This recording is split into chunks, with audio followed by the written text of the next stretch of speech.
evening, everyone. Atlantic Broadband Cable, in cooperation with the South Union Township Supervisors, presents the South Union Township Sports Network. Tonight, via tape delay from the South Union Township Baseball Complex and Schiffmeyer Field here at Hutchinson. It's the Laurel Highlands Mustangs taking on the Uniontown Red Raiders. Hello, everyone. I'm Gary Frankhauser, along with Daniel Wallace and Jerry Dupay on the camera. We welcome you aboard for this evening's high school baseball action.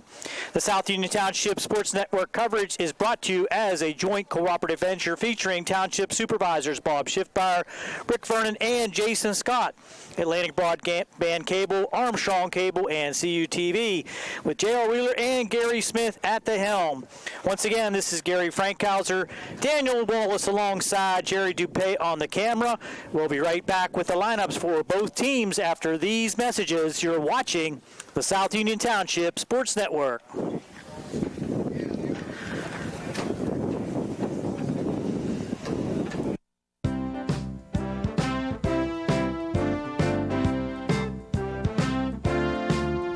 Ted Sova, Body and Fender Repair, LLC, is proud to be a sponsor of the South Union Township Sports Network. They have been serving the area with quality work and integrity for more than 40 years, and they would like to again thank their past customers and look forward to serving new customers as well.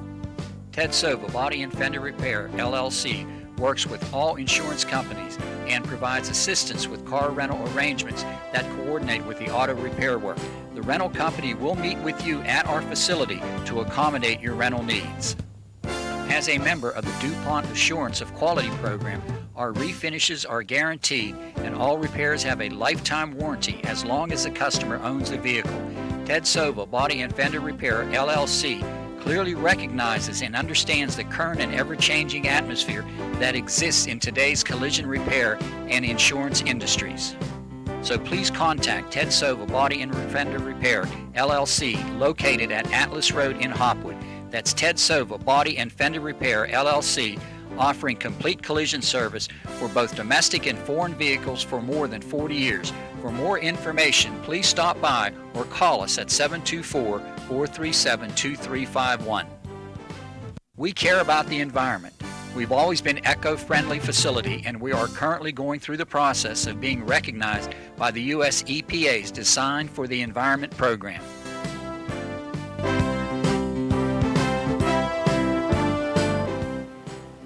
For all of your auto body needs, come to Ted Sova Body and Fender Repair, because there is a difference. So please contact Ted Sova, Body and Fender Repair, LLC, located at Atlas Road in Hopwood. That's Ted Sova, Body and Fender Repair, LLC, offering complete collision service for both domestic and foreign vehicles for more than 40 years. For more information, please stop by or call us at 724-437-2351.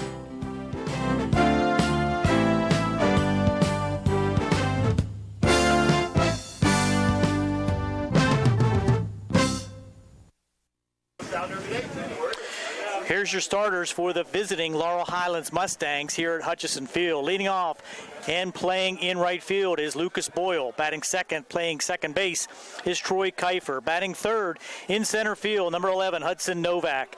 At third base, batting fourth, number 14, Dom Peroni. Batting fifth and doing the catching today, number 9, Zach Uhazy. Batting sixth, playing left field, number 24, Rich Pish. The designated hitter is in the seventh spot. That's number 22, Garrett Kopich. Batting eighth and playing at first base, number 26, Chad Pillar. And in the ninth spot, playing second base, number 6, Dan Zukulkowski. On the mound for the Mustangs will be Luke Paul. And we'll be right back with the starters for Uniontown here on the South Union Township Sports Network.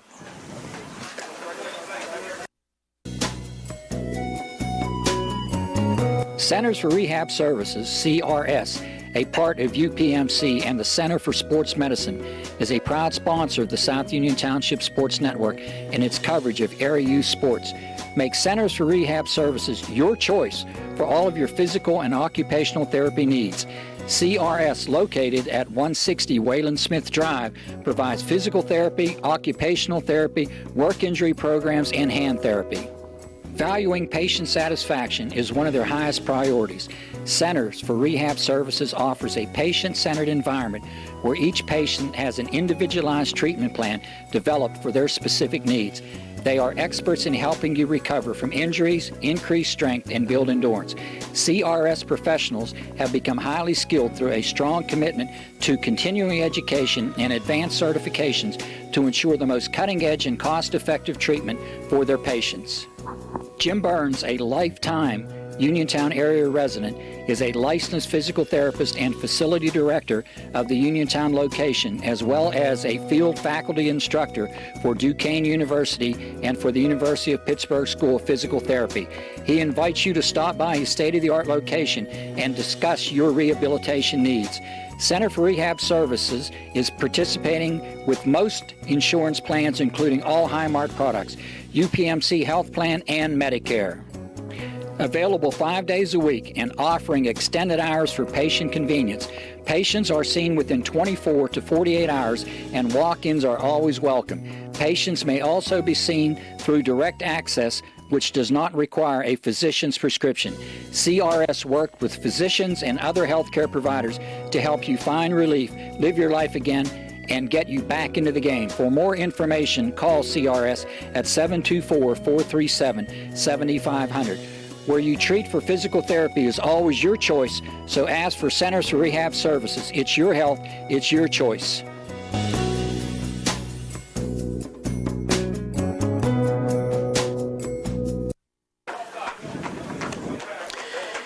Here's your starters for the Uniontown Red Raiders. Leading off, the designated hitter, number 9, Wyatt Lepley. Batting second, number 4, the shortstop, Colby Simmons. Batting third, number 33 at third base, Connor DeMoss. In the cleanup spot, number 6, Christian Forsythe. He'll be doing the catching. Batting fifth, the pitcher this afternoon, number 24, Mark Fike. Batting sixth, number 13, the first baseman, Carter Walagura. Batting seventh and playing in right field, number 22, Nick Gibson. Batting eighth, number 3, in center field, Kane Fry. And batting ninth, number 1, at second base, Eric Idrovo. Trent Uphold will be in left field defensively for the Red Raiders. We're going to be back with the national anthem and the first pitch here on the South Union Township Sports Network.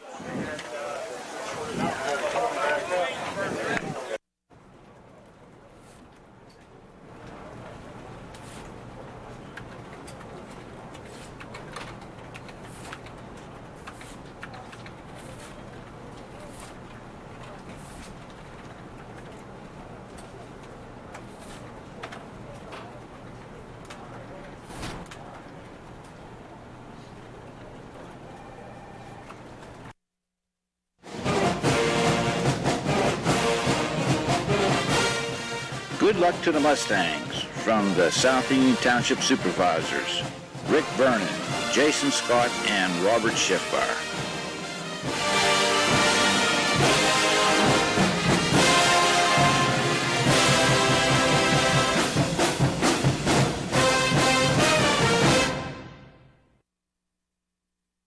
We're about ready to get started, so why don't you set that batting order for the Laurel Highlands Mustangs? Here we go for the Mustangs. Leading off, number 2, Lucas Boyle. He's in right field. Batting second, number 5, Troy Kiefer. He's at shortstop. Batting third, the sole junior in the lineup, number 11, Hudson Novak. He'll be playing center field. Batting cleanup and playing third base, number 14, Dom Peroni. Batting fifth, the catcher, Zach Uhazy. He wears number 9. Number 24, Rich Pish, is in left field. He bats in the 6th spot. In the 7th spot, number 22, Garrett Kopich. He'll be the designated hitter here this evening. And batting 8th, number 26, Chad Pillar over there at first base. And batting 9th, number 6, Dan Zukulkowski. He plays second for the Mustangs. For the Uniontown Red Raiders, as they take the field on the mound, it'll be number 24, a senior Mark Fike. Doing the catching today for the Uniontown Raiders, number 6, a senior Christian Forsythe. At first base, number 13, a senior Carter Walagora. At second base, it'll be number 1, a senior Eric Idrovo. Playing third base for the Uniontown Red Raiders, number 33, a sophomore Connor DeMoss. At shortstop, it'll be number 4, a senior Colby Simmons. Out in left field, it's number 12, a sophomore Trent Uphold. In center field, it'll be number 3, a sophomore Kane Fry. In right field for the Uniontown Red Raiders, it'll be number 22, a sophomore Nick Gibson. And when the Uniontown Red Raiders come to bat, doing the designated hitting today for the left fielder Trent Uphold, it'll be number 9, a freshman Wyatt Lepley. Mark Fike on the season, 15 innings pitched for the Uniontown Red Raiders, an 0-1 record for him on the season. But Gary, that's a little bit misleading, as he only has a 1.4 ERA on the season with 9 punch-outs. As we said in the pregame, he's an experienced pitcher, a senior, and well aware of what these Mustangs are able to do at the plate, and I think he'll be a formidable opponent for the Mustangs as they come out here to Hutchinson Field. This is an outstanding setting for high school baseball. Cars all the way up and down both lines. Pavilion's full. The bleachers are filling up. Left field bleachers even have some patrons way out there in left field. Sun-drenched field. We're ready for high school baseball. Well, we've seen this year, somebody's eventually got to find the formula to get these Laurel Highlands bats out, because the hitting this year from the Mustangs has been absolutely outrageous. Nobody's been able to solve the mystery that has been the hitting of these Laurel Highlands Mustangs. They have 6 guys in their lineup hitting over 400 9 games into the season. And the lowest average being 381. That's amazing. And they really have not only just put the bat on the ball, but have put the bat on it with authority. Hudson Novak with 4 home runs to lead the Mustangs, and a big home run against Bell Vernon by Chad Pillar that put that game out of reach. So here we go for the top of the first. Stepping in is Lucas Boyle. We're ready to play some baseball. Mark Fike out of the windup. He delivers the first pitch, and Boyle will send this one through the hole between short and third. A leadoff single for Luke Boyle on the first pitch that Mark Fike throws gets him aboard. And that was a low curveball that Lucas Boyle just jumped on and hit it right through the hole. As we said, these Mustangs are not shy at the plate. 6:01 our first pitch time, 79 degrees at Hutchinson Sportsman Park. Our home plate umpire today, Don Richter, and out in the field it's Paul Schofield. Troy Kiefer steps in, the shortstop for the Mustangs, batting second. Kiefer also batting .429. First pitch swinging as well and through that same hole. Right between short and third, Troy Kiefer's aboard. 2 pitches, 2 base hits for the Laurel Highlands Mustangs. And there you go. 2 pitches, as you said, Daniel. They're not going to wait for anything at home in this first inning. So now the big bat for the Mustangs steps in. Hudson Novak, he's had himself a huge season so far. 441 on the year, 7 RBIs. Make that 15 RBIs for him. He's got 4 long balls to go along with 3 doubles and 2 triples. Pretty long dimensions here at Hutchinson. First pitch swinging once again and through that same hole between short and third. Boyle will be sent home. He's going to score easily. Kiefer will move up to third. Novak will advance on the throw to second base. It's an RBI single for Hudson Novak. And 3 pitches into the ballgame, the Mustangs have a 1-0 lead. And all 3 hits between third and short. Very similar on all 3 pitches. Just jumping on that first pitch from Fike and drilling it in the hole. So a single for Hudson Novak and an RBI gets Laurel Highlands on the board for the first time. Novak adding to those RBI totals. That brings up Dom Peroni, the third baseman for the Laurel Highlands Mustangs. Fike. There's the story. He took a pitch. The first pitch comes across, a breaking ball from Fike, and that one's a strike. So 4 pitches, 3 base hits for the Mustangs and a 1-0 lead. And we want to remind you that this inning is brought to you by Mountain Creek Properties. Phone 724-970-3800 for rental information. 0-1 from Fike. That one a fastball that goes away. The count goes to 1-1. That throw coming in from left field, getting past the cutoff man, allowing Novak to scoot into second and Kiefer into third. So 2 men in scoring position. Still nobody out here in the first. The 1-1 home from Fike. Breaking ball comes right across the plate and throws Peroni Count goes to a ball and 2 strikes, and he's had some success now getting Peroni to look at 2 breaking balls, Gary. You got to think he's going to go right back to it here on 1 and 2. Dom just didn't want to bite on that bender. The 1-2 coming from Fike. Fastball that goes away, and the count goes to 2 and 2. Little different motion that time from Fike, kind of dropped down sidearm, brought that in more of a sliding pitch that just missed outside. It's Novak with the leadoff second. Kiefer with the leadoff third. Fike comes home, another bender, and this one through that same hole again between short and third, and this one could score 2. Kiefer will score.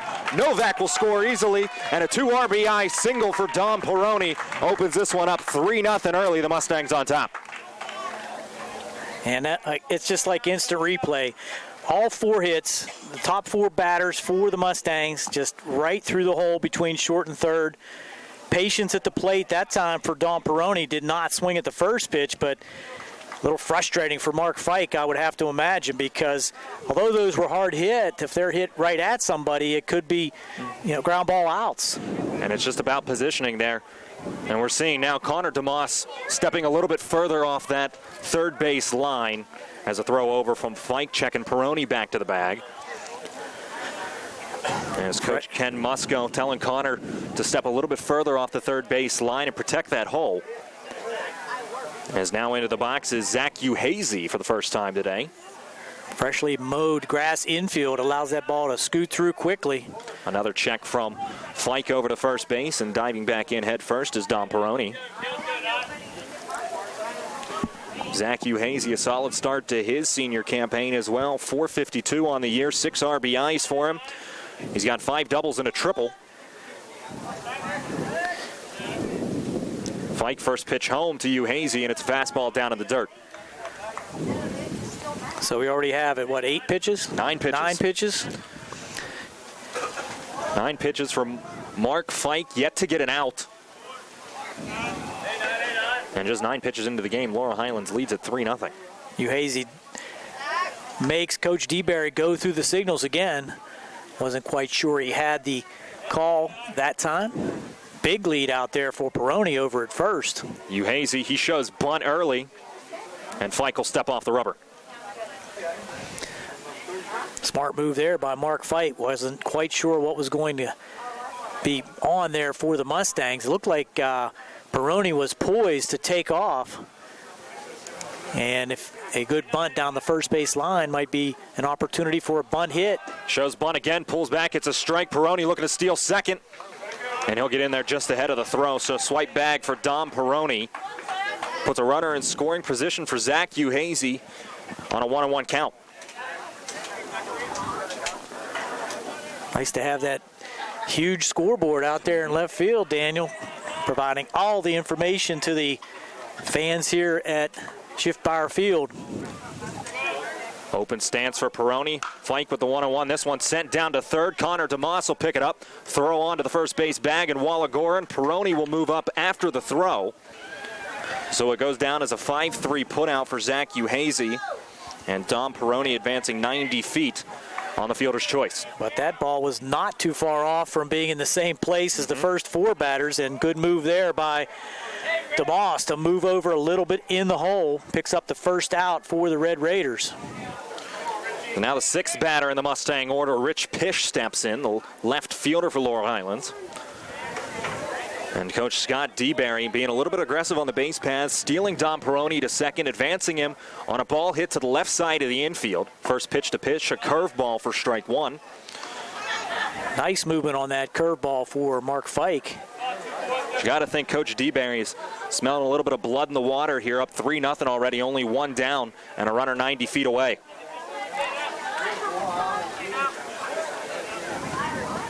The 0-1 into Pish. Another strike, a fastball on the outside corner. And now down in the count, no balls and 2 strikes. There's a big spot for Pish. All you got to do is lift one somewhere deep out into the outfield. You can score that run, but it becomes a lot more difficult with 2 outs. And the Red Raiders conceding the run at short and second. Still early on in the game. We're just in the top of the first inning.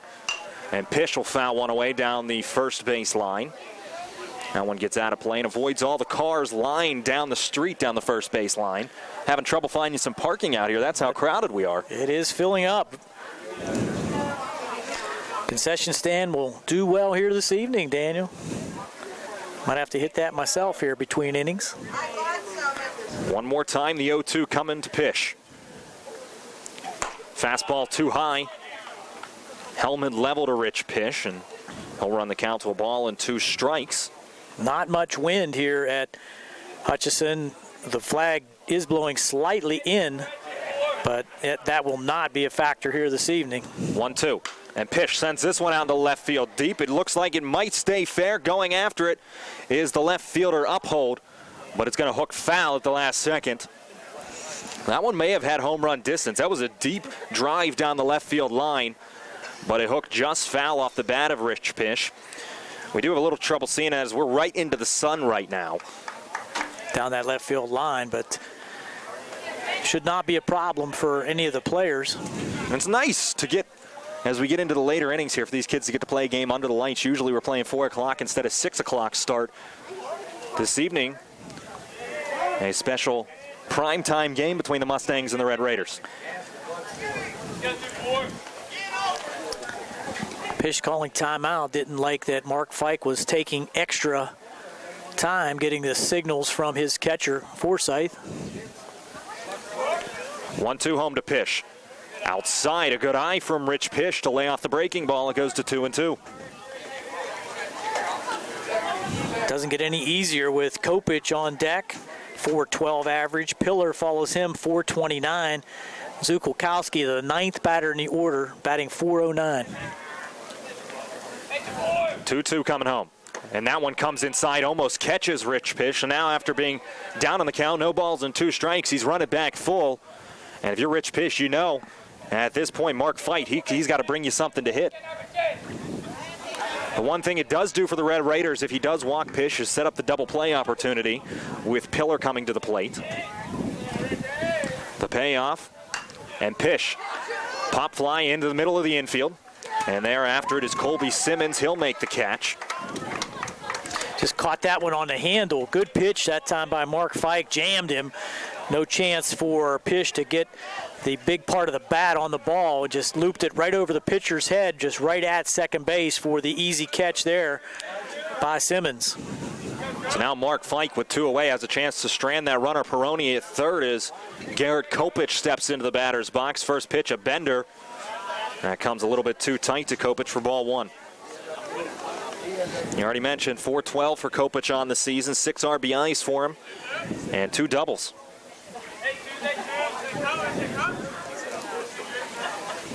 The 1-0 home. That one a little bit too low, almost down in the dirt. Count goes to 2 balls and no strikes. Kopich, the 7th Mustang to bat here in the first. And when you look at it, too, it's not just the average that's amazing. It's everybody up and down the order who's driving in runs. Kopich hitting 7th, has driven in 6th this year. As that curveball's left high for him, it's now 3-0. And Dan Zukulkowski, who's hitting 9th, has driven in 8. We saw this in the game against West Mifflin. Kopich and Pillar combined for 6 walks. And the 3-0 comes inside, and a 4-ball walk to Garrett Kopich puts runners on the corners with 2 away, and it'll bring up the first baseman, Chad Pillar. I know the last game you and I did together, Gary, we saw Chad Pillar's lone long ball on the season, and it was a ball that didn't look like it was going to carry, but the wind caught it as it hit its peak and just carried it over the center field wall out there at Mustang Field. It was a timely hit against Bell Vernon. Coming into that game, tied with the Mustangs atop the section. Mustangs took control that day and have maintained it so far. And now ball 1 comes outside to Chad Pillar, and they do still hold that lead in the standings. Bell Vernon right behind him. Uniontown at South Park also right there, fighting for playoff spots. Throw over to first base to check Kopich back to the bag. Mustangs in the midst of a long stretch of away games. They're going to be away most of the second half of the season, and that's as a result of several games having been moved to Laurel Highlands because of the condition of the field. 1-0. Fastball right across the heart of the plate. Pillar taken all the way, and it's a ball and a strike. Actually playing at PNC Park later this week. That's got to be fun for those kids. Absolutely.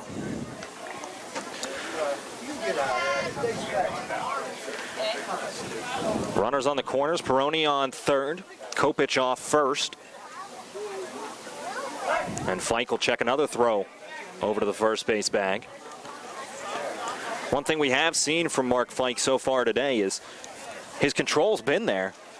Laurel Highlands Mustangs batters have just been putting them right in the holes where nobody's been.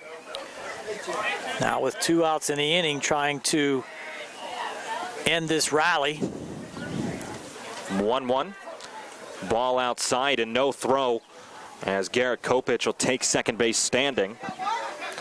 Check that last pitch, make that a strike as it looked to be outside, but home plate umpire Don Richter saying it caught the outside corner. So now Fike 1 strike away from getting out of the inning. Already giving up 3 runs here in the first, 25 pitches deep. So now runners on second and third, 2 in scoring position for Pillar. Swing and a miss, but a drop third strike. Pillar, he'll go to first, but Forsythe there to pick it up and throw on to Wallagore at the first base bag to retire Chad Pillar. So make it a strikeout with a 2-3 putout. But the Laurel Highlands Mustangs, they strike for 3 here in the first inning. So after 1/2 inning of play, it's Laurel Highlands 3, Uniontown coming to. Calling you day and night. Your debt overwhelms you. Although you may feel that you're in a hopeless situation, Zebley, Mahalev & White can help. We're a full-service local bankruptcy firm that knows what a difficult time this is and what to do to help you get a fresh start. Call Zebley, Mahalev & White today for a free consultation. Your hometown bankruptcy firm. Call us today. Don't borrow more money until you talk to Zebley, Mahalev & White. Mustangs and the Uniontown Red Raiders. Laurel Highlands Mustangs out to an early 3-0 lead after the top of the first. And Gary Frankhauser, he has the batting order for the Uniontown Red Raiders as they come to bat. Leading off is the designated hitter, number 9, Wyatt Lepley, followed by Colby Simmons, the shortstop. Connor DeMoss in the 3rd spot. Christian Forsythe is the cleanup hitter.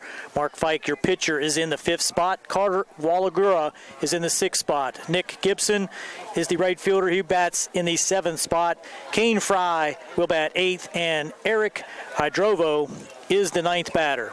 And it'll be Luke Paul on the mound for the Laurel Highlands Mustangs. 1.02 ERA this season as Wyatt Lepley steps in and takes first pitch fastball and fouls it back right at us here at the backstop at Hutchinson Sportsman's Park.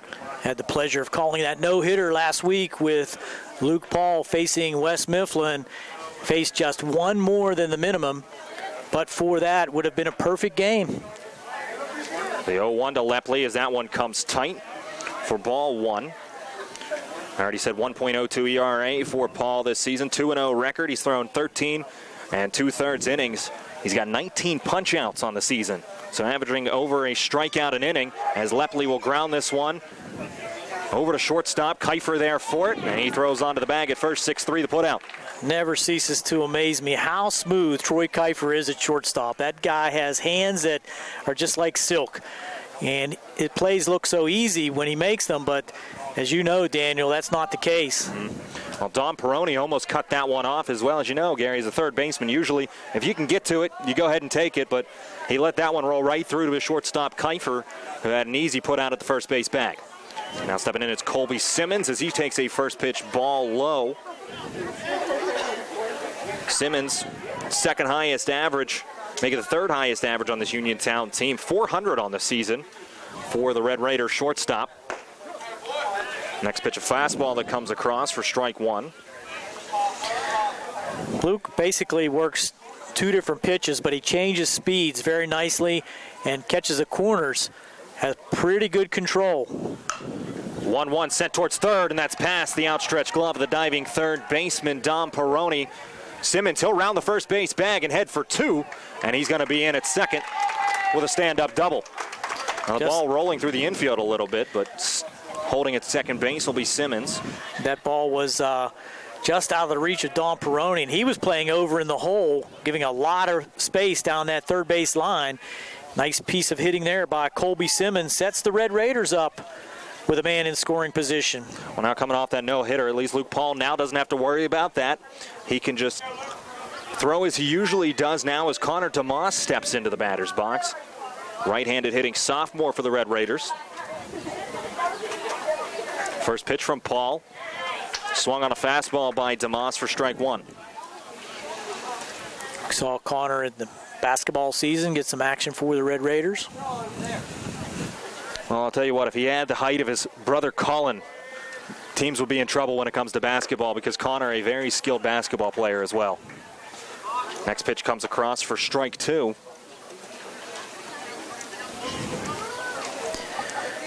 And we still see people coming in here. The cars just filtering in. This is an outstanding showing here for the Red Raiders and the Mustangs. 0-2 from Paul, fastball high. Not sure what Zach Uhazy was doing there. He whipped it back to Luke. I think he thought he was going to throw through to second, but no one was covering, so he just... Well, lucky Luke was paying attention, too. That one was catching him right in the thigh. So DeMoss on a 1-2. Curveball from Luke Paul just inside. Runs the count to 2 balls and 2 strikes. Tough one to lay off there for DeMoss. Connor, only a sophomore, hitting .278 this year for the Uniontown varsity baseball team. 3 RBIs for him on the year. A turn and a fake throw back from Luke Paul to the second base bag. As scampering back is Colby Simmons. Breeze picking up a little bit here. The flag's dead away center field, stretched out now. Paul sets himself. Comes home with the 2-2. Called strike 3 at the knees. A beautiful fastball from Luke Paul punches out. Connor DeMoss looking strikeout number 1 for Luke Paul.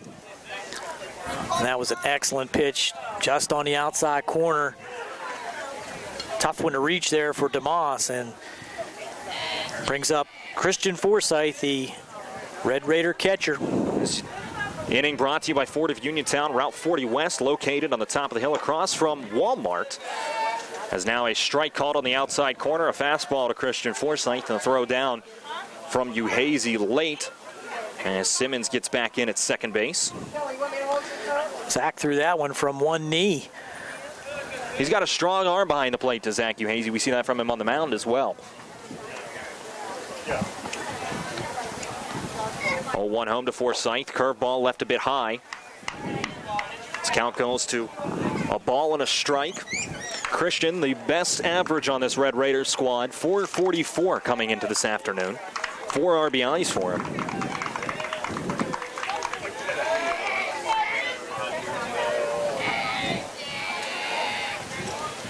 A 1-1 home. And Forsythe will ground this one to second base right there on an awkward hop. Zukolkowski takes it to retire the side. 4-3 on the putout. But a quick inning, only 13 pitches needed by Luke Paul. He strands Colby Simmons at second base. So we head to the top of the second inning. It's Laurel Highlands 3, Uniontown nothing. At what point did everything change? When did service get taken out of service industries? It's too bad, because people are busy these days. At life, at work, at play. When it comes to your hard-earned money, you want service. Real service. From a person you know and a face you trust. At a bank where changing with the times doesn't mean leaving people behind. We're proud to be a part of your community. We're United Bank, at your service. Laurel Highlands a 3-0 lead over the Uniontown Red Raiders as we head to the top of the second inning. And with the play-by-play for inning number 2, it'll be Gary Frankhauser. Thanks, Daniel. Leading off with the Mustangs, the only Mustang to not come to the plate in the first inning, Daniel Zukolkowski made a nice play there to end the bottom half of the first. The ball coming off the grass infield, as you said, awkwardly, kicking to his left, but very adeptly grabbed it through to first for the out. Mark Fike now to add to his 25 first inning pitches. Before we get started here, Gary, Davis & Davis bringing you inning number 2, attorneys at law, helping local people with legal matters since 1976. Regardless of your legal problem, Davis & Davis promises your personalized, friendly hometown service. Zukulkowski takes a strike on the outside corner to lead things off. There's that bender, and that comes in there tantalizingly, and Dan just could not hold off. Nips it foul down the third base line. Well, it's been a good pitch for Mark so far here this afternoon, but that's also the same pitch that was hit through that hole between short and third 4 consecutive batters. 0-2 now to Zukulkowski. Mark Fike with a pitcher's count, just a bit outside, 1-2. Well, if you're Mark Fike here now, Gary, you need a quick inning after that 26-pitch first inning. You need to get back out of this one very quickly. Save that pitch count, because you know if you're Coach Ken Musco, you're going to want him to go 4 or 5 innings if you can get it out of him. There's strike 3 on the outside corner. Good placement there by Mark Fike. Caught Dan looking for something down the middle. Leadoff strikeout will bring up Lucas Boyo, who led off things for the Mustangs with the first pitch single. Came around to score the first run for the Mustangs in the first inning, adding to his .467 average. That's the first punch out of the day as well for Mark Fike. Make that second as he got the strikeout to end the inning as well. Comes with that curveball again. This one hangs inside. Lucas almost leaned right into that one.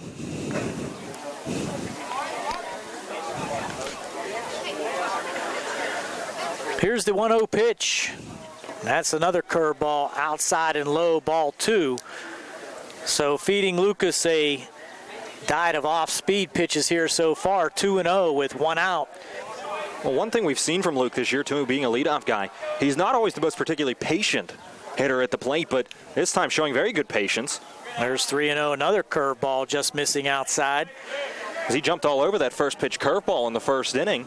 That's what we've seen out of him a lot. I mean, a lot of coaches, you want to see a leadoff hitter taking some pitches, working some counts. He takes 3-0, which saw the fastball come right down the middle. But that's worked for Luke this year so far. He's got a nice average, .467 on the season. He's been getting on base for the Mustangs. That's all you can ask out of a leadoff man. Here's a 3-1, and there's a foul back at the plate. That one probably was ball 4, caught way in on the handle, but there you go, Lucas. His normal aggressive approach at the plate. Runs the count full now. Well, that's a little bit of a gift there for Mark Fike, as now he's just 1 strike away from getting the second out of the inning.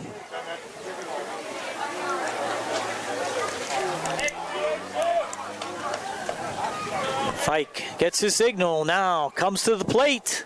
Swing and a miss, strike 3 on another curveball to Lucas Boyle. So back-to-back strikeouts for Mark Fike against the potent Mustang attack. Will bring up Troy Kiefer now with 2 outs and nobody on. Mustangs 3-0 leaders here in the top of the second. Make that 3 consecutive punch outs going back to the first inning as he set down Pillar to end the inning as well. You're right. Kiefer takes ball 1, so probably a good idea for Fike to be out of the strike zone on those first pitches. He's gotten the Mustang hitters chasing so far today. But that's something that's worked for Laurel Highlands. Every single batter on this lineup is pretty aggressive, except for Kiefer. We've seen him take quite a few pitches every at bat almost. There's a strike on the curveball again, 1-1. But actually, if I'm Laurel Highlands here, after that big first inning, the 26 pitches in the first inning, if I'm Coach Scott DeBerry, I want to see guys work some counts, work up that pitch count on Fike. Another one in the hole, going to his right with Simmons, and he can't get it to the plate, and that's going to be into the dugout. No, it's not in the dugout, and Kiefer thought it was. It came off the cyclone fence to the outside of the dugout, and not sure why Troy didn't see that, but he turned immediately and went to second. Throwing the ball to second was Walagura to Hydrovo for the out. So we'll give him a single on that. A 6-4-3 or 6-3-4 put out. 6-3-4 put out at second. Simmons went way to his right, made a nice play, but really no chance to get the speedy Kiefer. But that ends the inning, and the Mustangs come up empty. We'll go to the bottom of the second here on WMBS and the MSA Sports Network.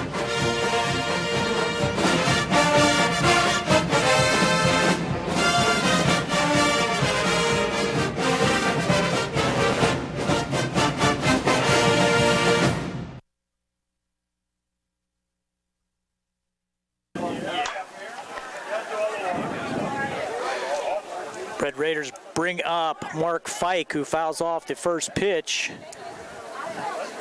We're back on the South Union Township Sports Network, waiting to be joined by WMBS.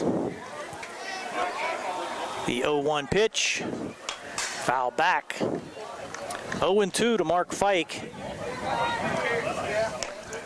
Now we're back with WMBS as Mark Fike steps in for the Uniontown Red Raiders, leading off. Quickly, 2 pitches to Mark Fike, both strikes. As we came back on the TV side, the 0-2 pitch from Paul to Fike, swing and a miss, strike 3. A quick 3-pitch strikeout that time for Luke Paul. Second punch out for Luke Paul today in this bottom of the second inning, being brought to you by Peachin's Pharmacy, which is a pharmacy that provides service the way you like it. They accept all insurance providers and Medicare Part D insurance. Match competitors' prices and make new and transferred prescriptions easy. Just call or stop in, and they'll do the rest. That's Peachin's Pharmacy. There's a fastball that comes in quickly and fouled off by Carter Wallagura just off the umpire's mask, and very adeptly, Zach Uhazy will run out to the pitcher's mound, and Wallagura will go down to talk to his coach to allow the umpire to regroup. That's very good baseball etiquette. Alan Carter struggling a little bit for the Red Raiders on the season, just a 118 hitter for him. No matter if wearing that mask or not, that's just like getting punched in the face. And all it does is cushion the blow. It doesn't stop it from hurting. Here's the 0-1 pitch with 1 out. Here in the bottom of the second, foul back on the screen. Once again, Luke Paul working in front, 0-2. Well, the Red Raiders hitters, they got to start being a little more patient here with Luke Paul as he set down Mark Fike on 3 pitches. Now he's 1 pitch away from setting down Carter Wallagora the same way. Here's the 0-2. Lines and deals. Curveball just on the outside corner. Good 0-2 pitch, though, by Luke Paul. Tough one to lay off there. Almost caught that outside corner. 1-2 pitch. Swing and a miss, strike 3. So 2 strikeouts swinging to start the second inning for the Red Raiders, and Luke Paul on the mound for the Mustangs. 3rd strikeout of the game for Luke. Brings up Nick Gibson, the right fielder, wearing number 22 for the Red Raiders.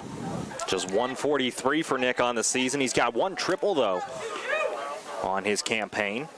Only a sophomore, though, Nick, so he's got 2 more years ahead of him of varsity baseball. Takes ball 1 just a little bit outside. Nick, of course, the brother of the twins that were on the baseball team for 4 years, Dante and Dominic. Very good athletes, the Gibson family. And, of course, Tony Gibson, a coordinator for the West Virginia Mountaineers football team. That's right. 1-0 pitch. Swing and a miss. Just on the inside corner, so Paul works outside, then inside.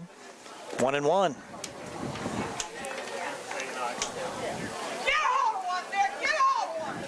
Still bright sunshine here at Hutchinson. Come on out and join us.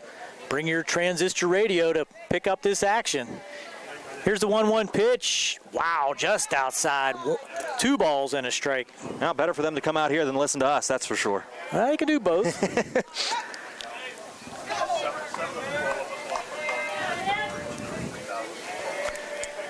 2-1, Mustangs on top, 3-0 here in the bottom of the second. 2 outs, swing and a miss, strike 2. Gibson frustrated on that one. Well, that pitch was down at his knees.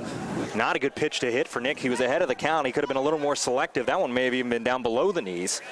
Went after it regardless and makes the count 2-2. 2s are wild. Number 22 at bat. 2 balls, 2 strikes, 2 outs. Bottom of the second. Absolutely. Here's the pitch. Foul back.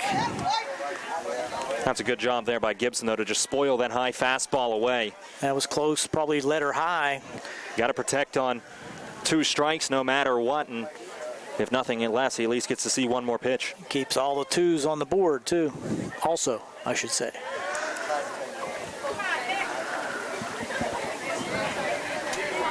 Luke Paul gets the signal. Now deals curveball. That's popped up in the infield. Looks like Uhazy wants it right at home plate. Has to reach back, and probably a foul ball catch, but have been very close to be bouncing into the field of play. And Zach Uhazy with a nice defensive play to end the inning. Red Raiders do not score. We'll be back with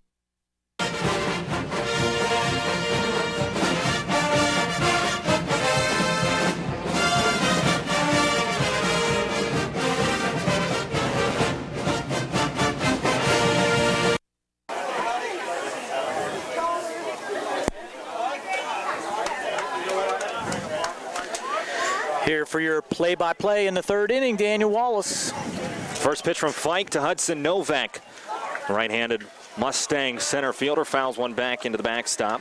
Well, we have a chance. We'll remind all our listeners that this game will be televised by the South Union Township Sports Network this Wednesday at 8 o'clock on South Union Township, and that's Channel 17 Atlantic Broadband, Channel 61 Armstrong Cable, and also as Hudson Novak sends one deep to left field. An easy pop fly, though, out and left for Trent Uphold. Just to continue that, you can also view the game on YouTube at any time after Wednesday. Just look up South Union Television on YouTube. And all of the games that are televised by South Union Township in all of the different categories are viewable on YouTube. Now Dom Peroni steps in. A single and an RBI. 2 RBIs make it. Back in the first inning as he takes first pitch strike from Fike and goes along with a stolen base as well as he swipes second in this second inning. Make it top of the third inning is being brought to you by Russ Balejo, your local Allstate insurance agent. Remember, you're in good hands with Russ Balejo and Allstate. Next pitch is high, a fastball. Count goes to a ball and a strike. And it really was Dom Peroni that delivered the big blow in the first inning with that shot between short and third. His probably was the hardest hit of the 4 hits.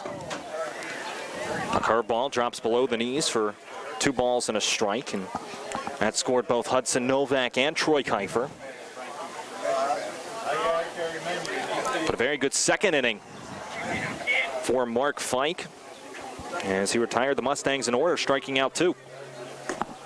The 2-1 down low as well, and it goes to 3 balls and a strike to Peroni. And now with a 3-1, he can be very selective here, get a pitch he likes to hit. You got to think here. Sitting on fastball here.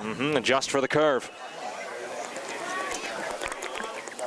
3-1 home, and he gets a curveball outside, though, for ball 4. And Dom Peroni will take the walk down to first base. A 5-pitch free pass for Peroni. So runner on first brings in catcher Zach Uhazy. A 5-3 fielder's choice put out back in the first inning. He moved Peroni on a bit of aggressive base running from the Mustangs. A ground ball to the left side that moved Peroni over to third. Big gap in right center as the Red Raiders swing around to left field. Probably a good 15 feet into left center is the center fielder, Kane Fry. Uhazy will foul the first pitch down the third base line. Of course, we have not seen anyone for the Mustangs hit it to the right side, so that's probably a good move. Everything's been pulled to left field so far by Laurel Highlands. Nick Gibson's had a very quiet day in right, and sometimes it's got to be hard as a fielder too, Gary, when you don't see any action, then all of a sudden balls start coming your way. You're not expecting it. Maintain your concentration at all times. 0-1, fastball outside. A ball and a strike now to Uhazy.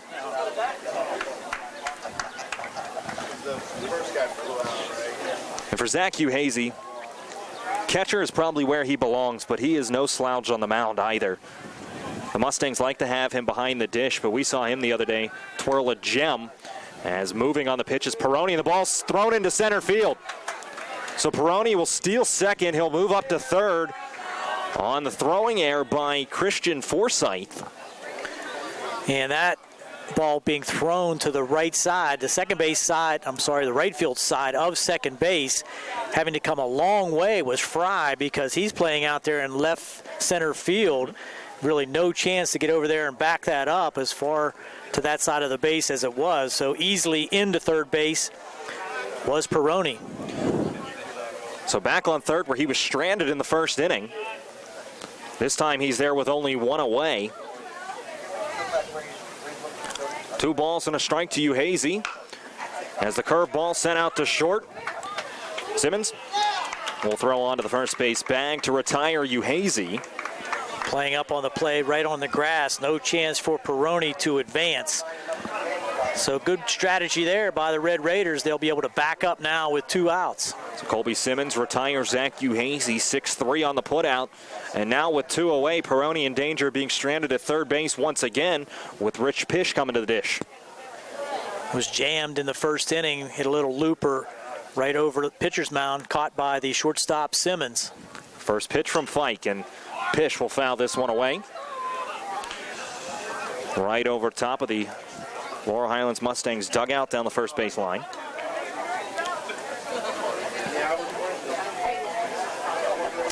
Pish, a pop out to the shortstop Colby Simmons in the first inning. Fike over the 50 pitch mark, now up to 51 on the afternoon.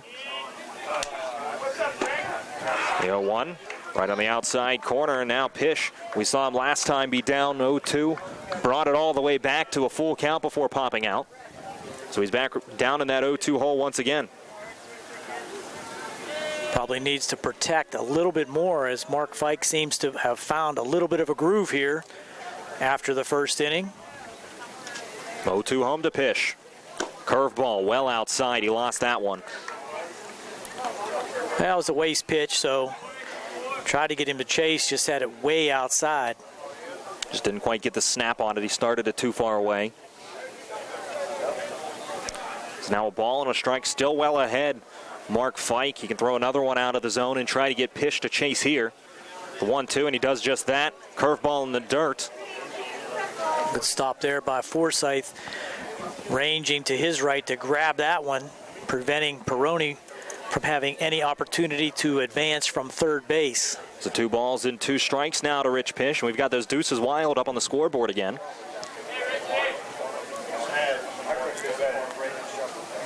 The 2-2 home. Just below the knees on a fastball. That one looked pretty good from here. I thought that was going to be the pitch to punch Rich Pish out. Back to full count, and just a good eye there. A little bit off the corner on the inside part of the plate. It's now a full count to Rich Pish. Tom Peroni standing 90 feet away with 2 away. The payoff from Fike, and Pish will foul another one away. A good battle brewing here. That's the 6th pitch of the at-bat to Pish.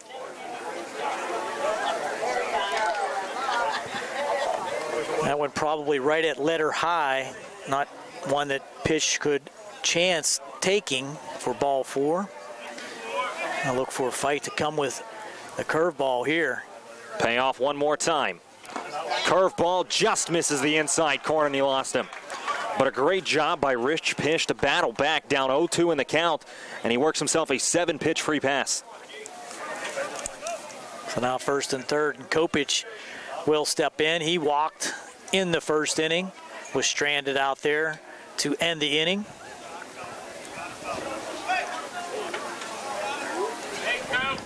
So runners on the corners for Garrett Kopich. First pitch to him. Fastball outside corner for strike 1. And it looked like it was going to be a very quick inning for Mark Fike. But a 7-pitch at-bat to Pish puts him up to 58 pitches after that first one here to Kopich. 0-1 on the move is Pish, and he'll get into second base standing. Defensive indifference is no throw from Forsythe. A strike called on the inside corner, another bender that time to Kopich, so Kopich now behind 0-2. It's now 2 runners in scoring position for Kopich. And the Red Raiders looking to get out of this one with no harm done in the top of the third. 3-0, the Mustangs lead it. Mark Fike deliberately delaying his pitch that time, just making Kopich stand in there and think about it. 0-2, that's a very savvy move by the veteran right-hander.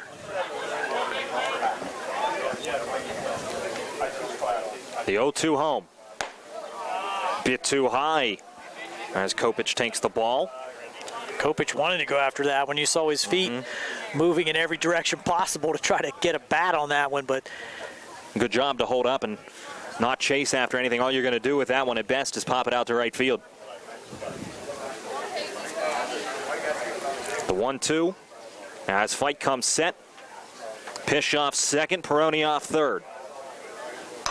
This one grounded right back to the pitcher. Fike has a little bit of trouble with it, has time to pick it up and throw it on to Wallagore at the first base bag.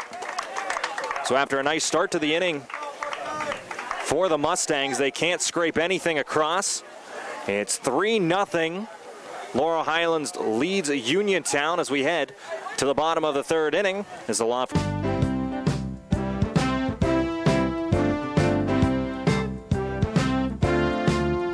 Ted Sova Body and Fender Repair, LLC, is proud to be a sponsor of the South Union Township Sports Network. They have been serving the area with quality work and integrity for more than 40 years, and they would like to again thank their past customers and look forward to serving new customers as well. Ted Sova Body and Fender Repair, LLC, works with all insurance companies and provides assistance with car rental arrangements that coordinate with the auto repair work. The rental company will meet with you at our facility to accommodate your rental needs. As a member of the DuPont Assurance of Quality program, our refinishes are guaranteed and all repairs have a lifetime warranty as long as the customer owns the vehicle. Ted Sova Body and Fender Repair, LLC, clearly recognizes and understands the current and ever-changing atmosphere that exists in today's collision repair and insurance industries. So please contact Ted Sova Body and Fender Repair, LLC, located at Atlas Road in Hopwood. That's Ted Sova Body and Fender Repair, LLC, offering complete collision service for both domestic and foreign vehicles for more than 40 years. For more information, please stop by or call us at 724-437-2351. We care about the environment. We've always been an eco-friendly facility, and we are currently going through the process of being recognized by the U.S. EPA's Design for the Environment program.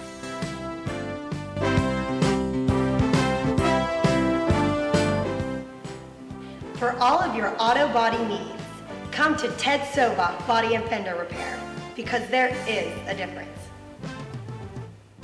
So please contact Ted Sova Body and Fender Repair, LLC, located at Atlas Road in Hopwood. That's Ted Sova Body and Fender Repair, LLC, offering complete collision service for both domestic and foreign vehicles for more than 40 years. For more information, please stop by or call us at 724-437-2351.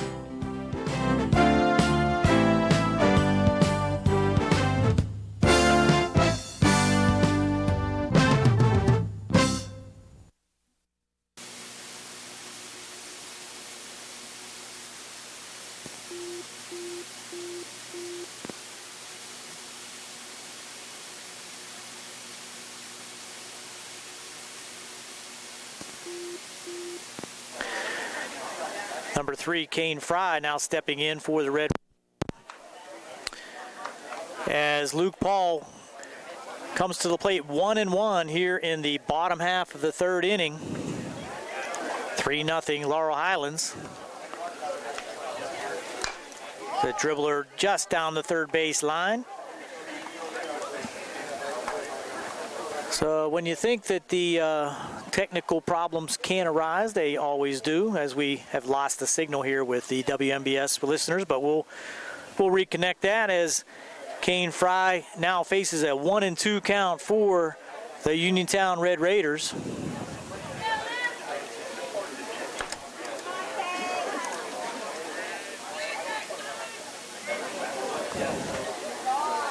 One-two pitch. Fouled off to the right side.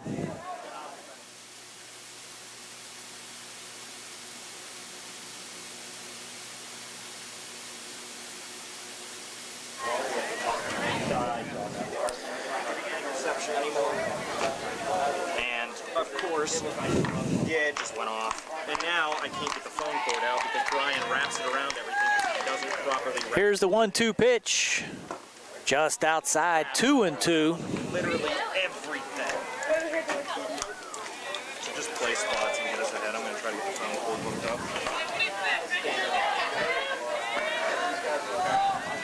Wow. 2-2, nobody out here in the bottom half of the third inning. Stepping back is Luke Paul. Marty wanted to connect. He has a rat's nest of phone cord. There's a drive to deep right center field. On his horse is Lucas Boyle, way back, and he makes the catch on the warning track right in front of the fence. Fine defensive play that time by Lucas Boyle to retire Kane Fry on a hard hit ball to deep right center field for the first out of the inning. That'll bring up Eric Ibrovo. Number one, the second baseman for the Red Raiders. He's batting .412, limited appearances, and he'll try to bunt his way on, takes a strike.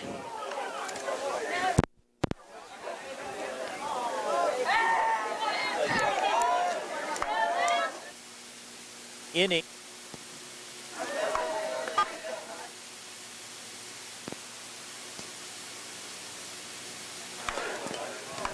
Pop foul, 0-2.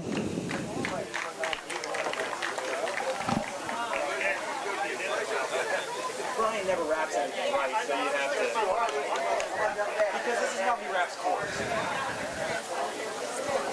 Here's the 0-2 pitch to Eric Ibrovo from Luke Paul with one out here in the bottom of the third.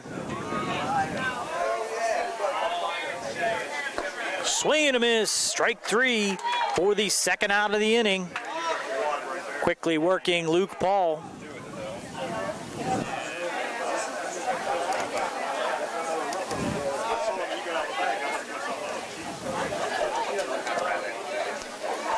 Leadoff hitter Wyatt Lepley will come to the plate, grounded to short his first time up.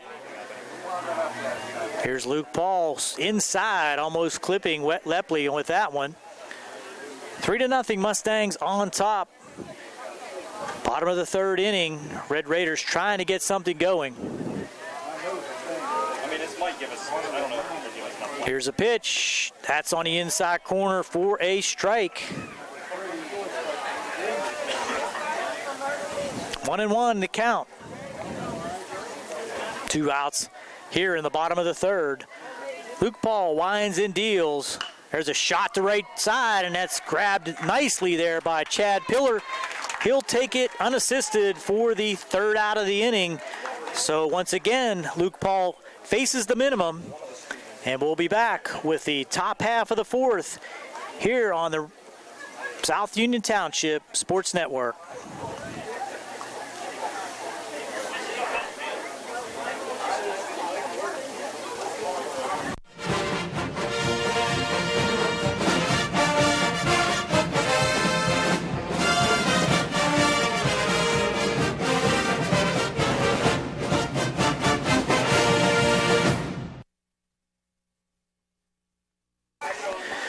We're back here at Hutchison Field. Gary Frankhauser along with Daniel Wallace trying to, there's a long drive to left field going down the left field line. That's going to be foul ball. And that was Chad Pillar leading off the top of the fourth here for the Mustangs. I was on. Well, we're back off of now. I was on for a second. And that's an 0-1 pitch now. Trying to connect these dots here with the... We're going to dial back into WMBS. We're live, though, here on the South Union Township Sports Network. That's outside. 1 ball, 2 strikes to Chad Pillar. We're back now again, hopefully this time for good. Swing and a miss. A foul ball, I'm sorry. Right off the hands of Chad Pillar. Makes the count still 1-2. I think we got things worked out here. Danny Wallace working feverishly to connect things up again with WMBS. We didn't miss much in the bottom half of the third as the Red Raiders went down in order. Kane Fry flying out the deep right field. Striking out was Eric Adrobo. and grounding to first for the third out. There's a pop-up on the right side. Drifting over to try to make the catch and making the play in foul territory was Carter Walagura for the first out of the inning. So hopefully we got all the gremlins out here and we can keep things in shape for the rest of this game. The Mustangs on top 3-0 here in the top of the fourth inning, bringing up the ninth man in the order, Dan Zukulkowski, struck out in the second.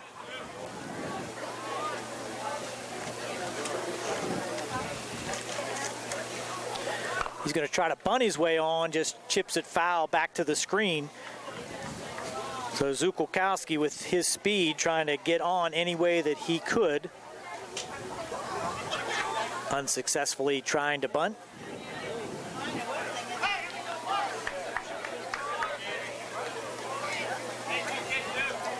Mark Fike from the windup has gone all the way here into the fourth inning now for the Red Raiders. 0-1 pitch, that's outside for a ball.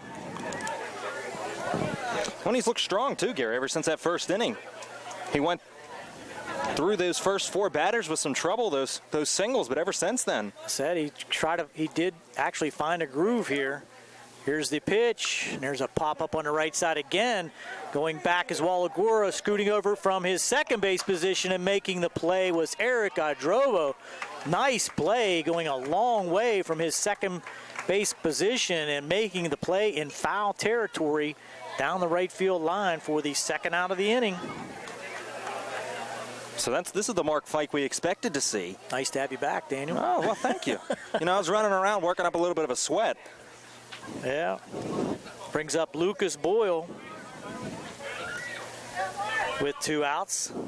And as we said, Mark Fike just cruising now after that 3-run first inning. Strike one on that slow curveball that he has led off most of the Mustangs with after that first inning. Luckily, they've got all the amenities out here at Hutchinson, and they got the phone line for us to use at least. 0-1 pitch. He looked to try to bunt to get on, and that's outside for a 1-1 count. Unofficially, I have Fike up to 69 pitches. Well, we're going to have to go with yours because I lost track when I started running around. There's a swing and a foul tip for strike two. 1-2 now to Lucas Boyle. Singled and scored in the first, struck out in the second. You have to fill me in on Luke Paul's pitch count at some point as well.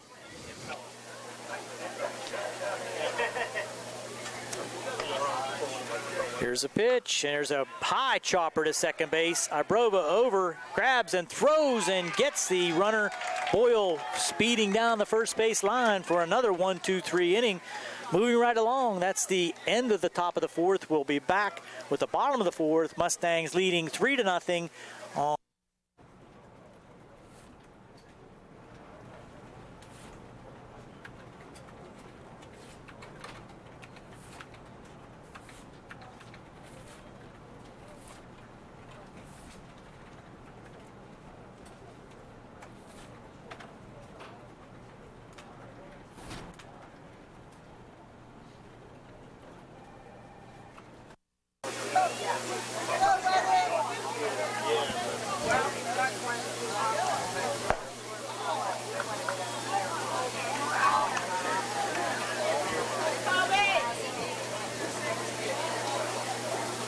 We're back for the bottom half of the fourth inning. Here's Daniel Wallace.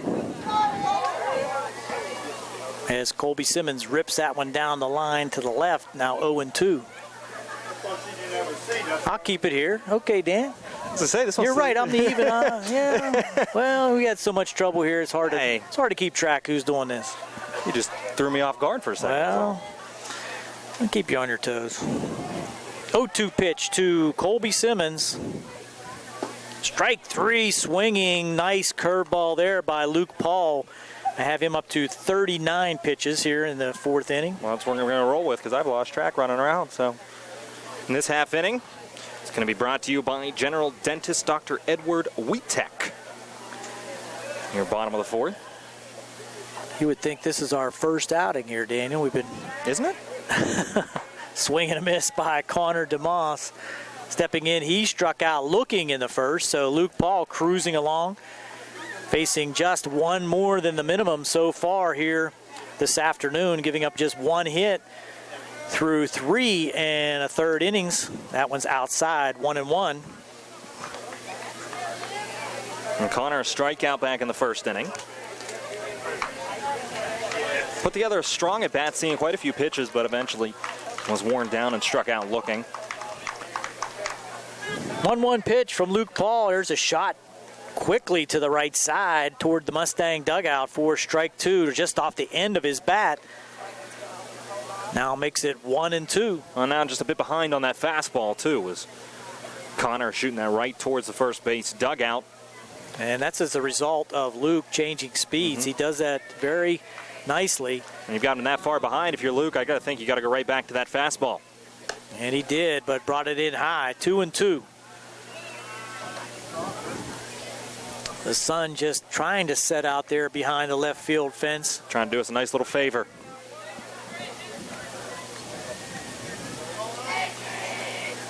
One out. 2-2 pitch to DeMoss. Swing and a miss in the dirt. Uhazy will have to step into play, fire it down to the first baseman, Chad Pillar, for the strikeout, and 2-3 put out for the second out of the inning. Mustangs still holding on to that 3-0 lead. All the runs in the first inning for the Mustangs. Christian Forsythe, the third batter to the plate here in the bottom of the fourth. 4-3 ground out to end the first inning for Christian.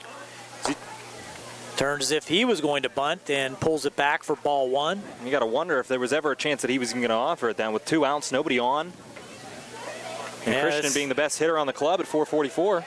Looking to try to get on base any way he could, I guess, or just trying to change things up for Luke to see things. Here's a grounder to short.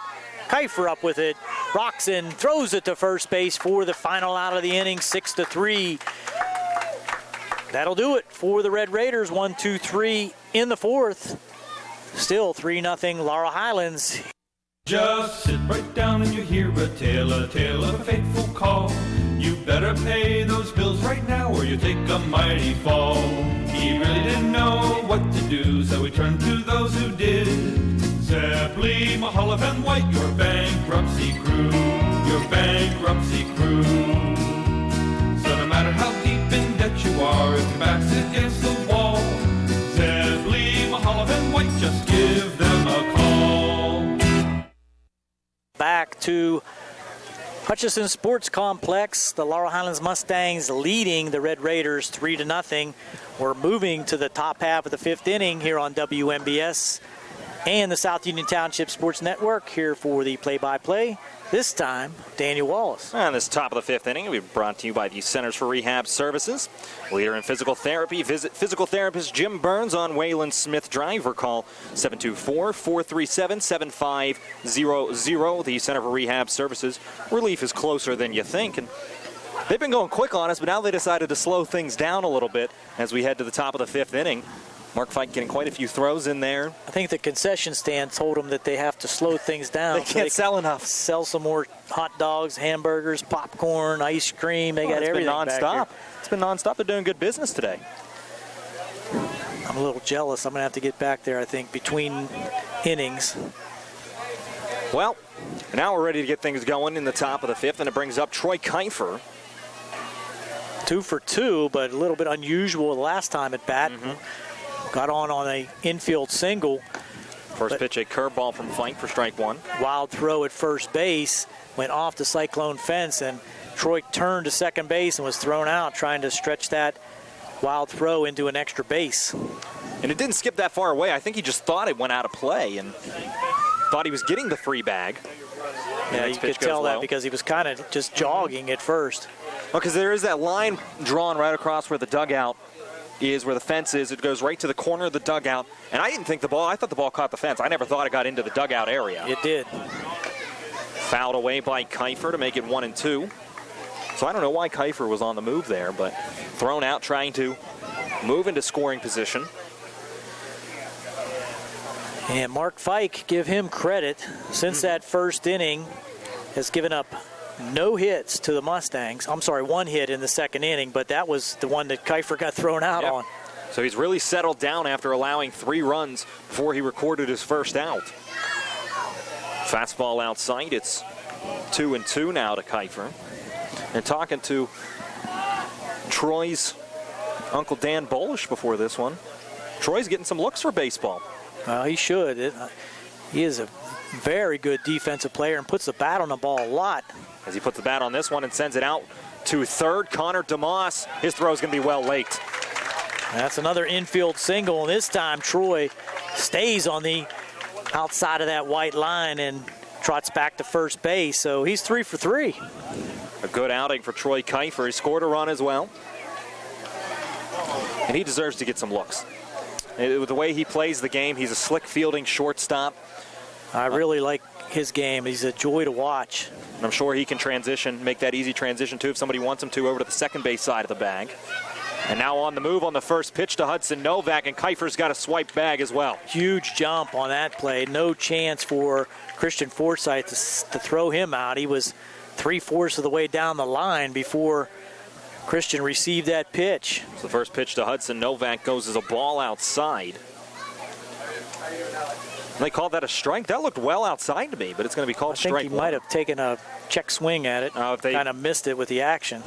Now he's showing bunt, and Hudson's going to lay it down the third base line. A beautiful placed bunt by Hudson Novak. No chance. That ball just died about 20 feet down the third base line to the right of Mark Fike, and he just walks over and picks it up and walks back to the mound. Nothing you can do there. You have your power hitter, 4 home runs, 16 RBIs already here in the season, bunts down the third base line. Well, Hudson can do it all as well. We've seen that all year long. He's got a great bat, good speed, a great arm in center field. He's got some range out there as well. That's good fundamentals for the Mustangs, too, getting that runner to third base with less than 2 outs. Now he's down there with no outs. So now that brings up Dom Peroni, who's been stranded at third twice today. Now Novak on the move, a first pitch strike. Forsythe won't even throw down. So Hudson Novak moves up 90 feet. Peroni clearly had to take on that one. That was grooved right down the middle, and Novak into second now, so Peroni with the opportunity with 2 men in scoring position now. That would have been a beautiful chance right there for a hit and run. A nice pitch even to slap the other way to right field. 0-1. Inside it comes to Peroni. Now a ball and a strike, and Mark Fike now up to 80 pitches. You got capacity crowd here, Daniel. There's no room under the pavilion. The bleachers are pretty full over here to our right. People standing on the fences all the way up and down the lines. This is the way it should be for high school baseball. 1-1, a strike on the outside corner to Peroni. Mark Fike getting a call there. So 2 runners in scoring position, nobody down. In the top of the 5th inning, and the Mustangs can take a stranglehold on this one after scoring 3 in the first. They've gone quiet ever since. But there's been no offense on the other side for the Red Raiders as the infield comes in. Peroni leaves a fastball high and goes to 2-2. All the Little League kids coming over now to watch the high school action. And Coach Musco not wanting to surrender any more runs. They've been coming at a premium today, so he brings the corners in especially, and Colby Simmons even playing right on the grass as well as second baseman Eric Idrovo. 2-2. And Peroni slaps this one foul on the right field line. Just missing a couple cars down there as well. You got to wonder. Been a lot of windshields. Yeah. Pay the price here at Hutchison Field. That's not a very safe place to park your car. I went and parked all the way down the left field line, well out of play, well down past the outfield wall. I was making sure I wasn't getting my vehicle smashed today. Fastball comes inside. Then a little bit of 2-seam movement on it from Fike. Runs the count full, so good at bat now for Don Peroni. He's faced, what, 7 pitches? At least. Yep. He's got the big swing today, a 2 RBI single in the first. Payoff coming. And this one well and tight, and that'll load the bases. Well, Mark Fike not giving in to Don Peroni, comes with the full count change-up curve. Could not find the strike zone and brings up Zach Uhazy with the bases loaded. And a good pitch, or a good at-bat there as well from Peroni, seeing 8 pitches from Fike. Coach DeBerry having a little conference now with Zach Uhazy, probably telling him to wait for one of those fastballs. Zach a little anxious his first 2 times up, grounded to third and to short. Just didn't get the meat of the bat on the ball. But now the question is, too, what do you do here if you're Coach Musco? Because there's nobody out. You're already trailing 3-0, but you can move those infielders back and play for the double play, surrendering the 1 run. He does call timeout as there is action down the left field line in the Red Raider bullpen. That's a number, I have to find my roster here, that's number 10. So that's Alan Van Sickle, a lefty out there in the bullpen. Give us a chance to take a quick 30-second timeout on the South Union Township Sports Network and WMBS and the MSA Sports Network.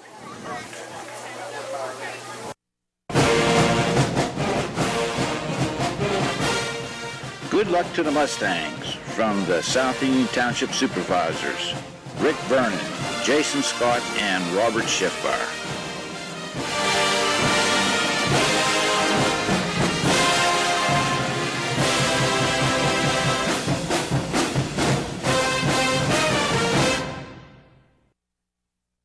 Field in for the Red Raiders. The first pitch from Mark Fike. A low strike. And Zach Uhazy didn't like that call. A lot of drama here unfolding with nobody out. And as you said, Daniel, an opportunity on both sides. One to squelch the rally for the Red Raiders and for the Mustangs to open this one up even further than 3-0. 0-1. Curveball. That one gets down in the dirt, blocked by Forsythe. And the one good thing for the Red Raiders, it's not a deep backstop here at Hutchison. It would take a really wild pitch to Karam off of one of the poles in either direction for the runner to be able to score from third. The 1-1. And Uhazy drives this one into right center field. Going back after it, Gibson. He won't make the catch. It drops. 1 run will score, and that's all, as all the runners had to hold. That was shot into right center field, and as you said, very smart base running with nobody out. No reason to take a chance at that situation, as Gibson looked like he really had a chance to get to that, but just tipped off the edge of his glove out there in right center field. He had to go a long way. No chance for Kane Fry playing out there in left center field to get to that one. So an RBI, 300-foot single. That's what we'll give him then, a 300-foot single. I was teetering between that. I couldn't tell if it caught Gibson's glove or not. I was teetering between that and an E9, but you can make the call on that one, Mr. Frankhauser, and we'll give him a deep single and an RBI. As now stepping in, Rich Pish takes a ball outside. So making an RBI single for Zach Uhazy that extends the lead to 4-0 for the Laurel Highlands Mustangs. 325 down both lines here, 360 dead center. Pish, he'll send this one out to right field. Coming in after it is Uphold. Tagging is Novak, and he won't go anywhere. Strong throw into the infield from Uphold. Will hold all the runners at their positions. So a shallow pop up to left field as Uphold just came in and made a nice play, coming in with momentum to make the catch coming toward the infield. And again, with nobody out and the bases loaded, you don't want to make the second out of the inning at home plate. So now you can send the middle of that infield back and play a double play depth at short and second. Keep the corners in, which is exactly what Coach Musco will do. Wallagora and Connor DeMoss both still well in on the grass. And Idrovo and Simmons both back behind the second base bag now, as stepping in is Garrett Kopich. First pitch is down low. Garrett takes it for ball 1.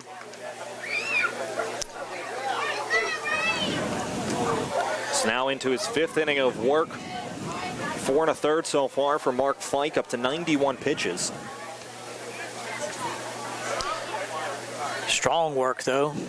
Fastball outside. He caught Kopich chasing. Runs the count to 1-1 in this half inning. It's going to be brought to you by the Kesmarski Funeral Home of Uniontown on Pennsylvania Avenue in Uniontown. Former Mustang Steve Kesmarski wishes Laurel Highlands and Uniontown both the best of luck in 2016. Kopich looks at another curveball, and must have been after the first inning that Coach Musco told Mark Fike to lean on that curveball a little bit more as the Mustangs were jumping on those first pitch fastballs. It's now a 2-1 count, and Garrett Kopich will call time at the plate. Fike taking a little bit too long for his liking. Base is still full of Mustangs, though, as standing at third is Novak. Second is Peroni, and on first, Rich Pish. Or make that Zach Uhazy, rather. Pish flew out to left field just a moment ago. 2-1 down in the dirt, and we've seen good skills behind the plate today from Christian Forsythe, blocking those balls in the dirt as well. Another one skipping to him and able to keep it in front of him. Should mention that that's a courtesy runner down there at first for Zach Uhazy. So let's trying to pick up his number. I think that is DeRogie. Well, we've seen DeRogie be a courtesy runner. We've seen Jimmy Pierce do that as well. Garrett Gaysbauer. The depth on this Mustang roster is just amazing to me. He really can plug any of those substitutes in at any time and really not fall off at all. Well, and I'm talking to Coach DeBerry earlier. He only carries 13 guys because he said he likes the guys, the younger kids, the sophomores, to get those at-bats down to JV so that the turnover rate is not as difficult to deal with. As Kopich takes a strike outside to run the count full, and he's got some good athletes coming up next year as well. That's a good move, getting the at-bats when you have this senior-laden, talented team that you know you're going to play. The only player in the starting lineup that's not a senior for the Mustangs being Hudson Novak, just a junior. As this one comes inside, ball 4, and Mark Fike has walked in a run. It'll be an RBI, second walk of the game for Kopich. Makes it 5-0 Mustangs. The Mustangs will gladly take that free pass.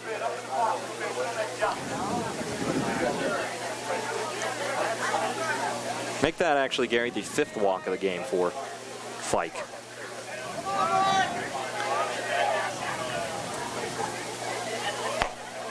As stepping in now.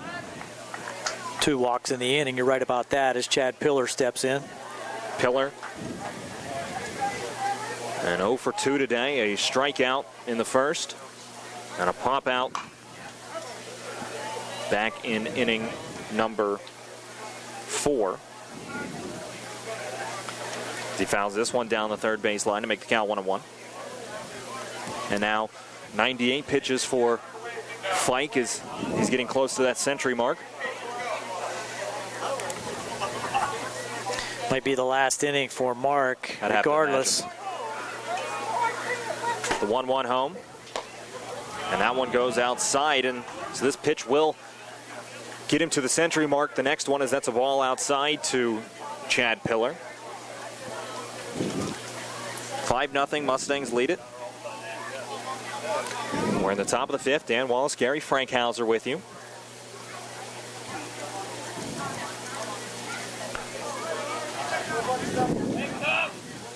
Hey. 2-1 home from Fike. That's a fastball that stays a bit upstairs. And now at 100 pitches, Mark Fike dealing with a 3-1 count on Chad Pillar. Daniel Zukowski waiting on deck. Definitely give Chad Pillar the green light here with 1 out and bases loaded. Try to drive in some runs. That's a strike on the outside corner. Not a pitch that he wanted. Nope. That's a good pitch, though, from Mark Fike. Yes, it was. Picking that corner, not giving Chad Pillar anything that he can work with. So now the count runs full, and a big pitch coming from Mark Fike.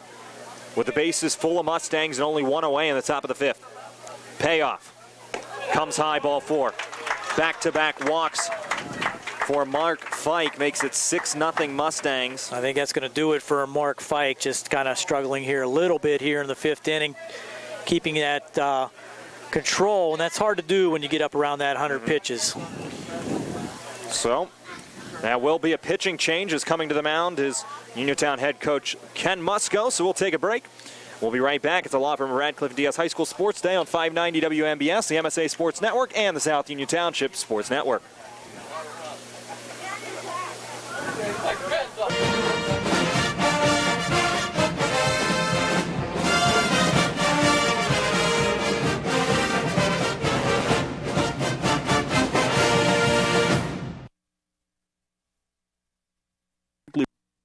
We're back on 590 WMBS and the South Union Township Sports Network. New pitcher for the Uniontown Red Raiders, Alan Van Sickle. That's just one of a couple changes, though, Gary. Yes, moving over to first base from his pitching spot was Mark Fike. Carter Wallagura moves over to second. So we're going to plug Van Sickle into the 9th spot in the batting order, replacing Eric Drovo. So 4 1/3 innings for Mark Fike as Van Sickle inherits 3 runners. As Zukolkowski takes a ball outside to start his 3rd at bat of the day. Left-hander sophomore Alan Van Sickle. 3 strikeouts for Fike today. 6 free passes, allowed 6 runs, but he is responsible for all 3 runners on base, so the book not closed on him yet. And still just 1 out in the inning. 1-0 from Van Sickle, as that one goes low as well. It's now 2-0. A little bit of two-seam movement from Van Sickle's fastball as well, working away from the right-handed batters. That sun might be a problem even for the batters now, Daniel, as it's sitting right over the left field fence. 2-0. And Zukolkowski sends this one down the right field line. It'll hook just foul. He flared that one over top of the first base bag, but it dropped in foul territory. This count goes to 2 balls and a strike.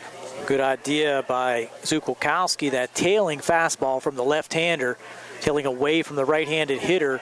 Just take that ball to the right side. Just a little bit late on it, getting it into fair territory. And we talked about the Gibson family earlier when it came to athletics. The Zukolkowski family right up there. 3 brothers, all play baseball. Ben, the oldest, Eli after him, and now Dan, the 3rd Zukolkowski brother to play for the Mustangs. As he fouls another one down the right field line. That one's going to get back out of play. Into the pine tree down the right side. That kind of hangs out over the fence line. That has been an issue in the past, Daniel, when trying to make a play underneath the pine tree down the right side. What do you call there? If the tree's partially in play, if it hits the tree and it drops down. I think if he catches it, he's out. I'm not sure about that. It might be a ground rule we might have to discuss here. It's like backyard baseball. If you have a tree in your yard, you call tree interference and you just stop the play. 2-2 to Zukolkowski. As he fouls another one back to the backstop. Nice little curveball that time by Van Sickle, just nibbling at that outside corner, sharply breaking curveball. Nice job by Zukolkowski just to spoil it away as well.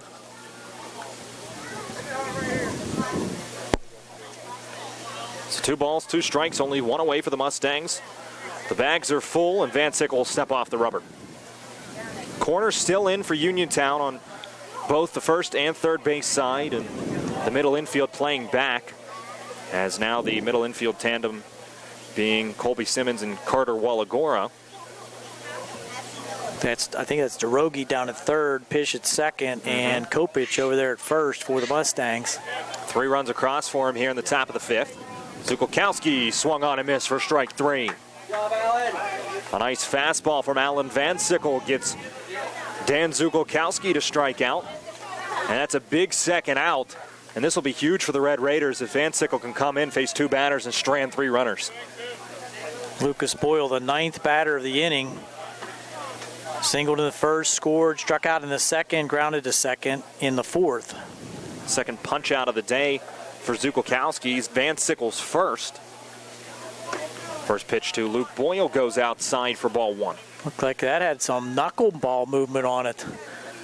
I think I saw the seams floating in there. I don't think any of these high school kids have ever had to deal with a knuckleballer. 1-0 to Boyle. That's a nice curveball. But you're right, that looked like a curveball movement to me, but it had very little rotation on it. You could see the seams on that. Yeah. Maybe a little bit of a knuckle curve. Gotta love that. Lefty Van Sickle comes set on the 1-1. Fastball fouled away by Boyle.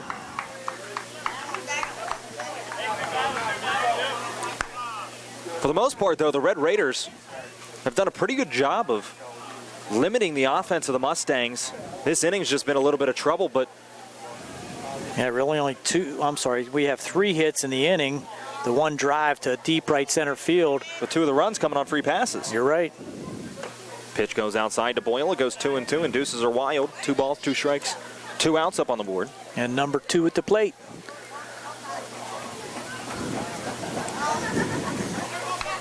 Eight hits overall for the Mustangs and 6 runs. Only 1 hit for Uniontown today, and Boyle fouls a curveball back. That one's got to catch a car somewhere. No, luckily it falls right in the middle of the street. You parked over there or something? You were looking that way. I'm right behind the pavilion. I'm in perfect position. You look like you were getting a little concerned there at first. Well, it came back. You never know, but safe again. So we do the 2-2 one more time. Fastball fouled away again.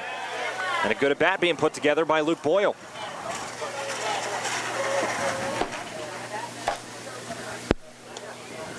I have to turn the lights on here momentarily. The sun just about behind that left field tree line. Still got 2.5 innings to play here as well.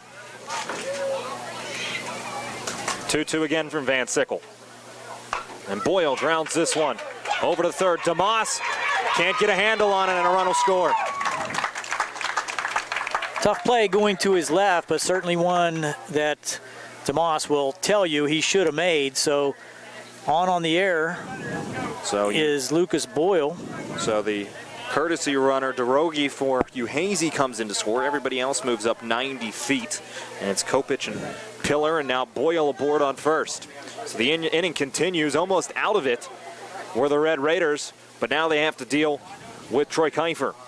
First pitch, curveball. That's a strike to Kiefer, but Forsythe lost the handle on him for a second. No advance, though, is not testing it. And with 2 outs was Garrett Kopich. Ball just popped right out of the mitt of Christian Forsythe with that odd spin. 0-1. And right back up the middle. A line drive into center field. 1 run will score. Coming around third is Pillar. He will score as well. A 2 RBI single for Troy Kiefer. And now the Mustangs have really opened it up. It's 9-0. So when it looked like we were going to have ourselves a competitive baseball game, the Mustangs have now made it 9-0. And Uniontown will get 1 more at bat in the bottom half here. But if the Mustangs score 1 more run in the inning, that would put the 10-run rule into play. And facing Hudson Novak, who is 2 for 3 himself with an RBI. And first pitch swinging fouls this one down the third base line. So Boyle also moves up to third, and now it's runners on the corners for Hudson. Gives Kiefer a 4 for 4 evening. And Van Sickle was that close twice to getting out of the inning. Actually, just once with Boyle. He had him at 2 strikes, just couldn't finish him off. Boyle doing a great job to fight it off, but also the error from Connor DeMoss at third, keeping this inning alive.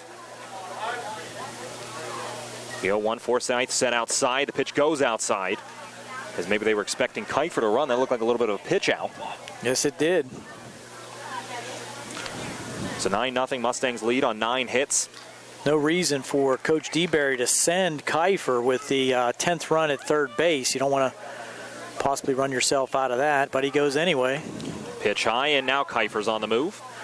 And he will go into second base standing. No throw from Forsythe, but if you're the Red Raiders here, you just got to focus on getting Hudson Novak out. That run really doesn't mean that much. The only one that matters is the one standing at third base when it comes to the 10-run rule. It just makes it a little bit harder to get back into the game if you bring any more across. 2-1 outside to Novak. Now Alan Van Sickle starting to struggle a little bit. As Hudson's should get a good look at a pitch to drive here at 3-1. It's the fourth batter that he has shown, and Van Sickle grounds it to third. DeMoss across the infield over to Mark Fike, and that'll retire the side. But a big inning for the Mustangs. 6 runs come across for Laurel Highlands. They extend the lead to 9-0 over the Uniontown Red Raiders. We head to the bottom of the 5th. Here.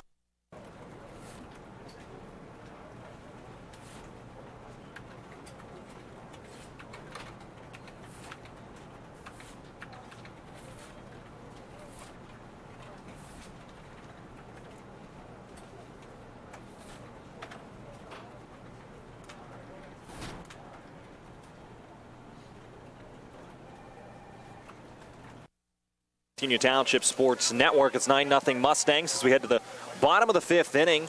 This bottom of the 5th being brought to you by the Uniontown Hospital, making a healthy difference in the lives they touch. So Luke Paul back out there on the mound, being spotted, a huge lead now to work with as he sends a first pitch to Mark Fike high for ball 1. Fike a strikeout back in inning number 2.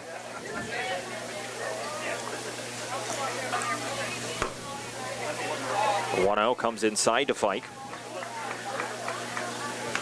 What do you have Luke at? Just about like 47 or That's something? 48. 48 That's pitches. What I have, yeah. But then again, this is our pitch keeping, and I left for about a half an inning. So outside it goes for strike 1 to Fike. So we're partially going off your pitch counts here, Gary, too. That should be pretty close. I'm not off maybe 1 or 2. Well, at this point, it's not going to matter for Luke Paul as he's only given up 1 hit. And Fike shoots this one out into center field. Novak started back on it. Now he comes in and makes the catch.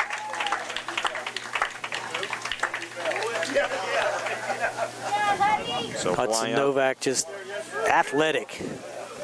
The best way to describe him. Great basketball player as well. He's still got another year for the Mustangs playing that sport as well. But he's one of those kids that you look at him and say he could probably play any sport he really wanted to. You're right. That brings up Carter Wallagora. A strikeout for him in the 2nd inning. That's the first pitch. Carter looked like it was inside, but called strike 1.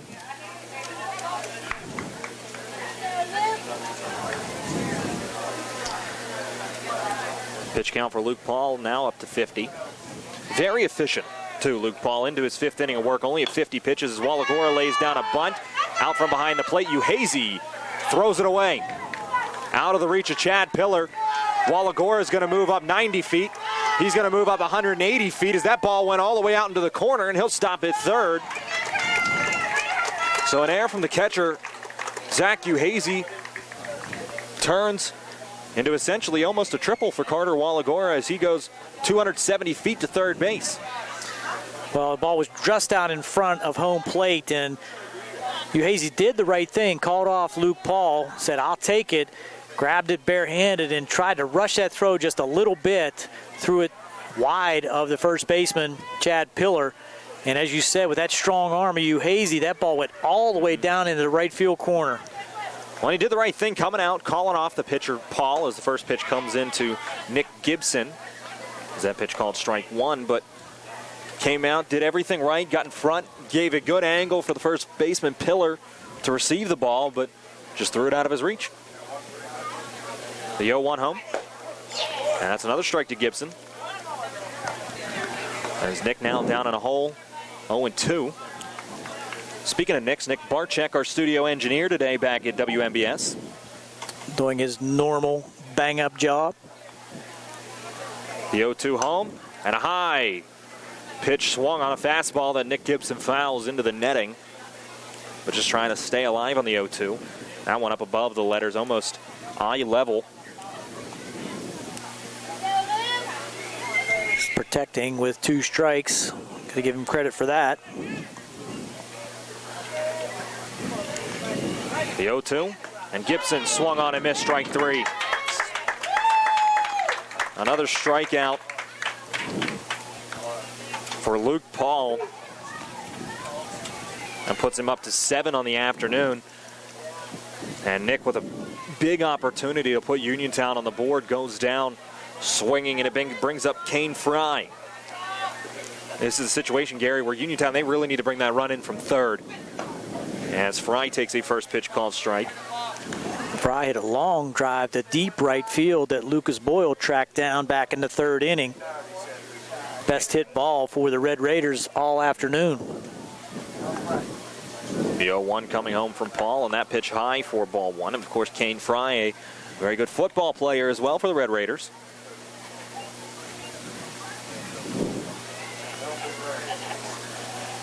A lot of the Red Raiders sporting those high top spikes. 1-1. Fry steps out a little bit on the swing and fouls it back into the mitt of the catcher, Uhazy, and now it's a ball and 2 strikes. We still haven't seen those lights come on, Gary, but we're starting to get a little darker. I think they probably wait till the top of the inning.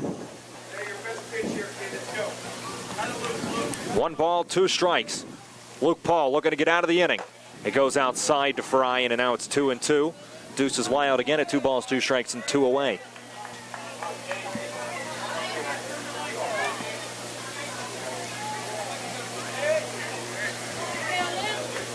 Nothing. The Mustangs lead the Uniontown Red Raiders. Luke Paul still only allowing 1 hit on the afternoon. As the 2-2 Fry swung on and missed. He got him. Punch out number 8 for Luke Paul.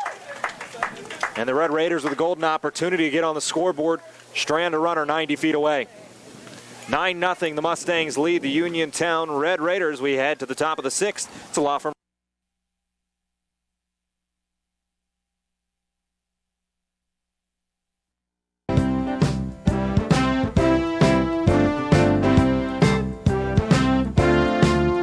Ted Sova Body and Fender Repair, LLC, is proud to be a sponsor of the South Union Township Sports Network.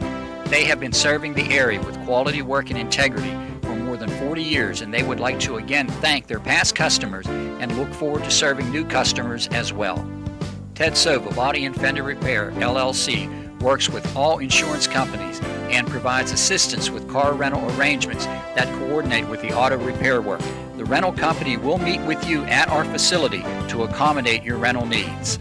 As a member of the DuPont Assurance of Quality program, our refinishes are guaranteed and all repairs have a lifetime warranty as long as the customer owns the vehicle.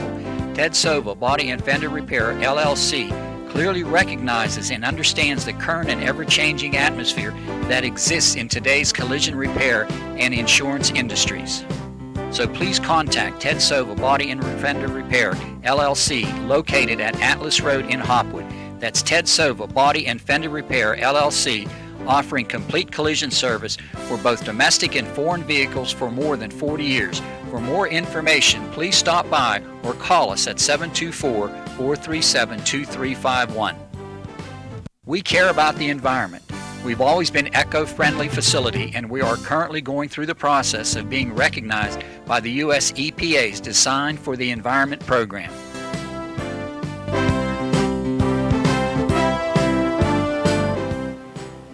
For all of your auto body needs, come to Ted Sova Body and Fender Repair, because there is a difference. So please contact Ted Sova Body and Fender Repair, LLC, located at Atlas Road in Hopwood. That's Ted Sova Body and Fender Repair, LLC, offering complete collision service for both domestic and foreign vehicles for more than 40 years. For more information, please stop by or call us at 724-437-2351.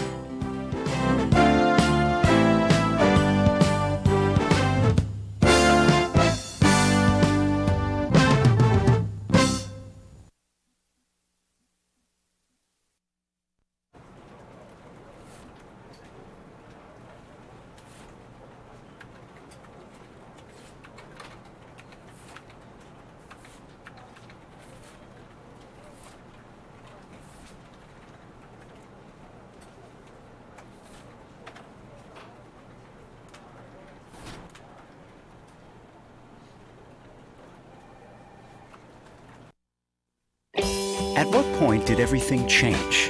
When did service get taken out of service industries? It's too bad, because people are busy these days. At life, at work, at play. When it comes to your hard-earned money, you want service, real service, from a person you know and a face you trust.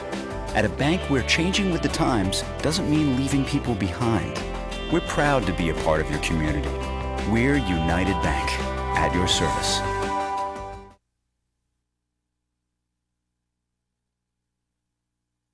Sports Network, Laurel Highlands up 9-0 over the Uniontown Red Raiders here in high school baseball action. We head to the top of the 6th inning, and Gary Frankhauser, he has the call for this one. We'll be looking at Don Peroni, Zach Uhazy, and Rich Pish listed, but we saw Coach DeBerry talking to the umpire, now talking to the Red Raider coaches. And I figured out the change. It's actually on the Uniontown side, as out comes Connor DeMoss at third, and in goes number 18, Colton Bittner. Okay. That's first pitch, Van Sickle.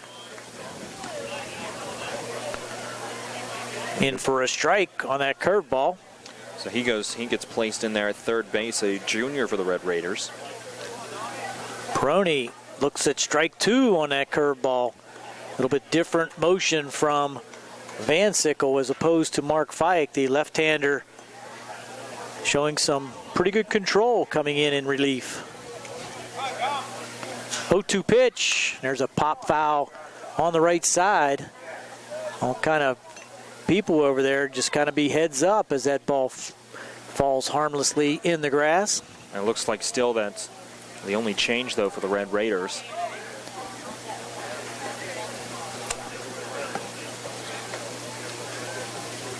(0-2) again, coming to Don Peroni. That's outside for a 1-2. As soon as that sun dips behind the trees, you can feel the change in the temperature. Trying to keep this ball game alive now. The Red Raiders, too, need to keep the Mustangs off the board in this inning or score themselves in the bottom of the 6th. There's a high fastball, 2-2 now. This half inning brought to you by the law firm of Radcliffe and DeHaas. There's a pitch, curveball in there for strike 3, and Peroni knew it. He'll walk back to the dugout with a strikeout looking with a first out here in the top of the 6th. Beautiful pitch that time by Alan Van Sickle, just froze Peroni at the plate. And strikeout number 2 as well for Van Sickle. Brings up Zach Uhazy. Grounded to third, grounded to short, and singled for an RBI in the 5th. A 300-foot single, we called it. The first strikeout for Van Sickle came the first batter he faced when he faced Dan Zukolkowski. And that one just drills Uhazy right in the back. So he'll trot down to first base, and I think we'll see the courtesy runner again for Uhazy. Let's see who's going to get the opportunity to run this time. Looks like 11, and that... No, well, 11 he sat back down. Uhazy's still... Nobody. They can't make up their minds. One or the other. Up now, we're going to get her back. No? No, that's Hudson Novak. Hudson, yeah, I was going to say 11's Hudson. I don't know where he's going. Looks like nobody. So Uhazy's going to stay at first base. The only players on the bench are Pierce, Gasebauer, and Derogi. Hudson trying to get in the game any way he can. So 1 out brings up I'm sorry, we have a pinch hitter. That's Jimmy Pierce stepping in to bat for Rich Pish. So that could be the issue, that Coach DeBerry maybe looking to get some at-bats for everyone on the squad. The first left-handed batter. Jimmy Pierce. Multiple sport athlete for the Mustangs. Standout quarterback. All-conference quarterback for the Mustangs. Headed to California University of Pennsylvania to continue that football career. Outstanding wrestler. And now seeing some action on the diamond with 1 out. Uhazy over there at first. Lefty versus lefty. Here's a pitch, and there's a drive to right field. Kind of looped out there to right field. Right at the right fielder, playing perfectly out there was Nick Gibson for the 2nd out of the inning. Now a nice inning being put together so far by Van Sickle. Limiting the pitches, and also nobody really putting a hard hit on the ball. Uhazy still at first, as Garrett Kopich will get an opportunity. He's just 0 for 1. That ball's in the dirt for ball one. Walked in the first, grounded back to Mark Fike in the third, and walked in the fifth. Came around to score the ninth run for the Mustangs. Here's the 1-0 pitch from the stretch. That one's outside also. Off speed by Van Sickle. 2-0.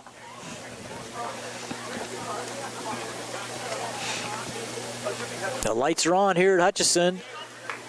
Just in time, too, as that sun goes down over the hills out there in left field. Here's the 2-0 pitch. That's a strike on the inside corner called.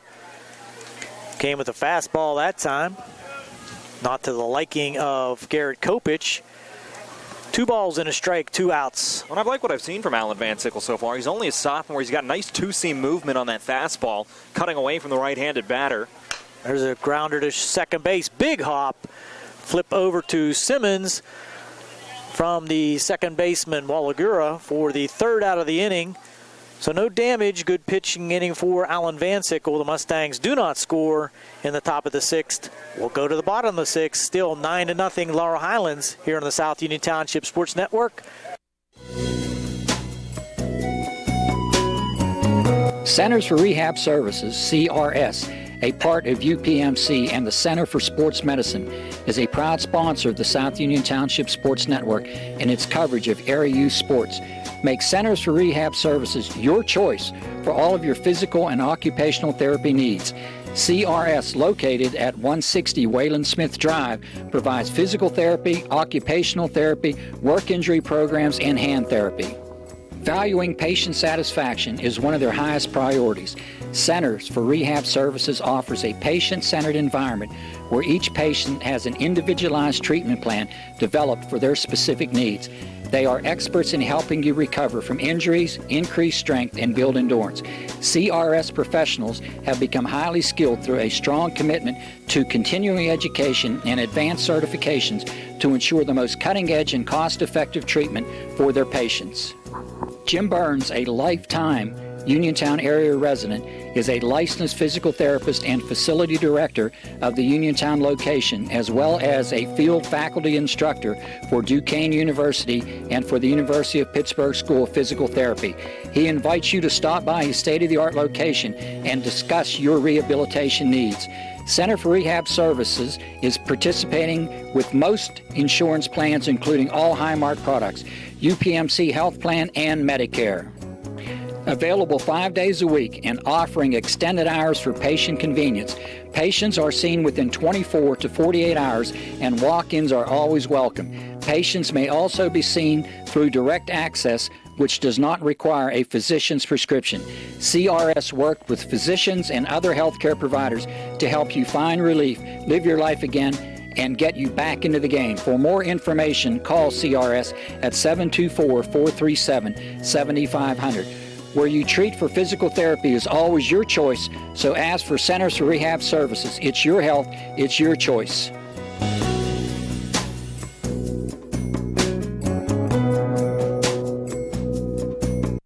Sit right down and you hear a tale of a fateful call.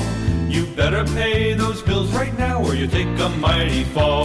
He really didn't know what to do, so he turned to those who did. Zeppeli, Mahalev, and White, your bankruptcy crew, your bankruptcy crew. So no matter how deep in debt you are, if your back's against the wall, Zeppeli, Mahalev, and White, just give them a call.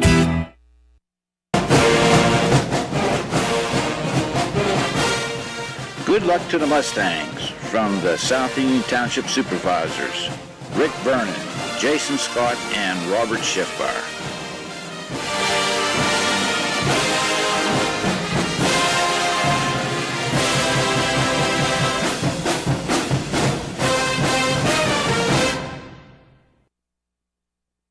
Half of the sixth inning, new pitcher on for the Laurel Highlands Mustang.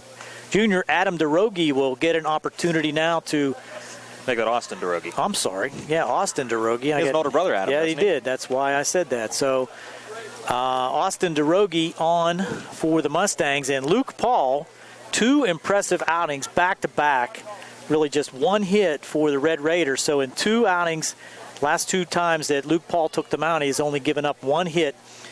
Only faced 2 more than the minimum here this afternoon for the Mustangs, and really will improve his ERA, not giving up a run. Well, that's, 5 full line, 5 innings pitched, 8 Ks, only 1 hit, no earned runs, and the beautiful thing to see, didn't walk a single batter. That's awesome at the high school level. He's got fantastic control, does Luke Paul. He's got an extremely bright future. I'd expect him to see him playing somewhere at the collegiate level next season. Here's a pinch hitter for the Red Raiders. Pick up that number 16. That is Brandon Bell. He'll get an opportunity here to face Austin DeRogie. So he's being plugged in to that 9th spot. So Van Sickle won't hit, and Van Sickle also won't pitch the 7th inning as well. Or at least you should expect, unless we missed something somewhere along the way where there was a double switch. Yeah, it's hard to tell. They don't come and give us these changes. So it'll be Bell, though, that hits. Here in the bottom half of the 6th inning with the Mustangs commanding 9-0 lead. DeRogie, high fastball, good smoke on that junior fastball. Swing and a miss for a strike. Bell only a sophomore. A lot of sophomores on this varsity roster, though, for the Red Raiders. DeRogie, 6-foot junior. That one's down at the knees, so works up top for the first strike, down at the knees for the second strike, 0-2. And also for Luke Paul, the other nice thing to see, only 59 pitches, extremely efficient through those 5 innings. I think we have a substitute out there at second base, too. Daniel, see if you could pick that up. That might be Gaysbauer. That would be the only available player left. There's a pop-up to the right side. Pillar will get under it at first base, and he'll make the play for the first out of the inning. That is Gaysbauer. Yep, that was the only sub left, so Scott DeBerry emptying the bench, and he replaces Zukowski. Pop out to first base for the first out, brings up Wyatt Lepley. Grounded to short and grounded to first, his 2 at-bats. DeRogie quickly working. Comes with the curveball just a bit outside.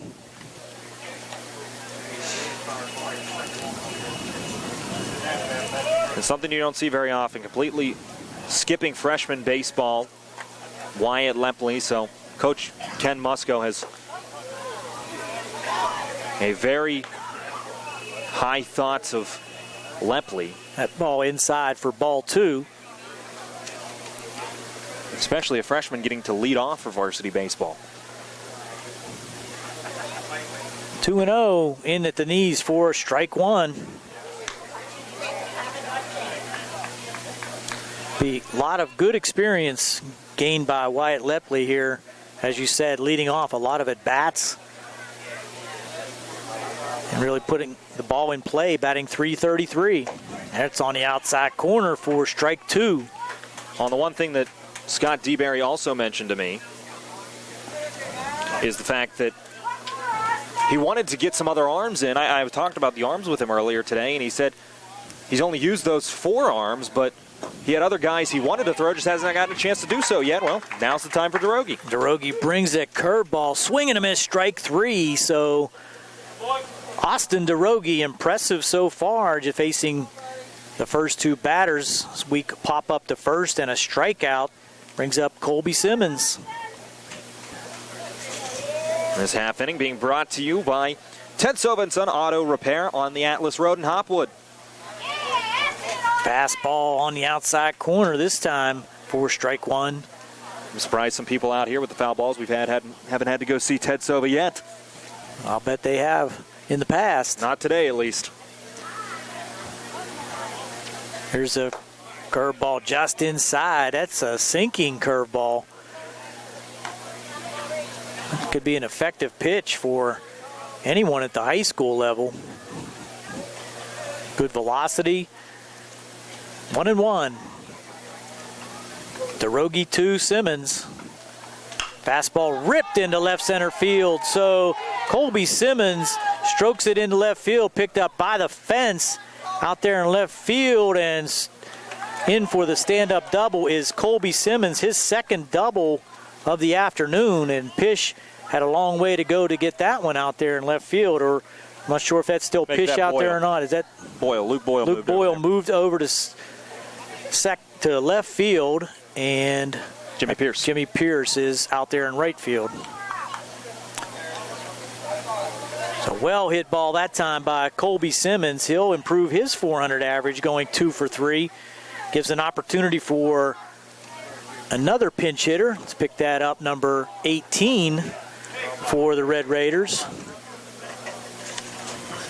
Well, that's Colton Bittner that came in to play defense in the top half of the sixth. For DeMoss, you're right. Colton Bittner is the batter that did come in the sixth, getting an opportunity here. Here's a pitch, and that's in for a strike. 1-1 to Colton Bittner.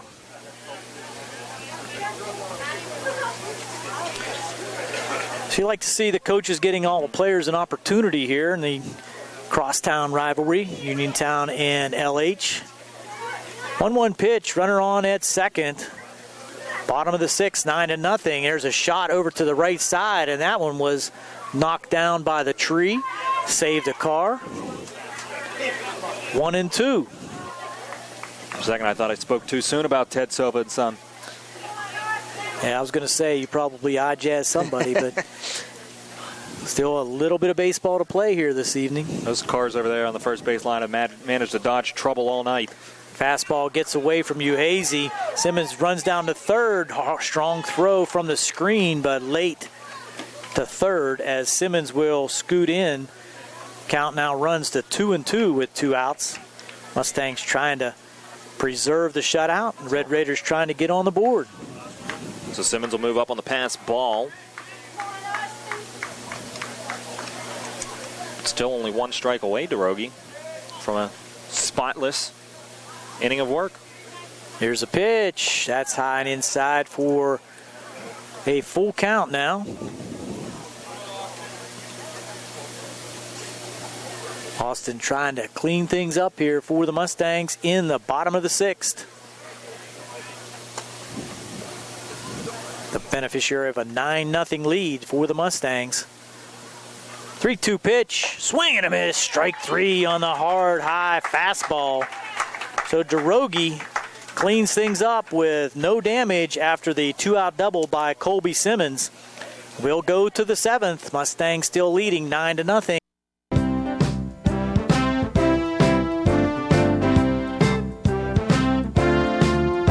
Ted Sova Body and Fender Repair, LLC, is proud to be a sponsor of the South Union Township Sports Network. They have been serving the area with quality work and integrity for more than 40 years, and they would like to again thank their past customers and look forward to serving new customers as well. Ted Sova Body and Fender Repair, LLC, works with all insurance companies and provides assistance with car rental arrangements that coordinate with the auto repair work. The rental company will meet with you at our facility to accommodate your rental needs. As a member of the DuPont Assurance of Quality program, our refinishes are guaranteed and all repairs have a lifetime warranty as long as the customer owns the vehicle. Ted Sova Body and Fender Repair, LLC, clearly recognizes and understands the current and ever-changing atmosphere that exists in today's collision repair and insurance industries. So please contact Ted Sova Body and Fender Repair, LLC, located at Atlas Road in Hopwood.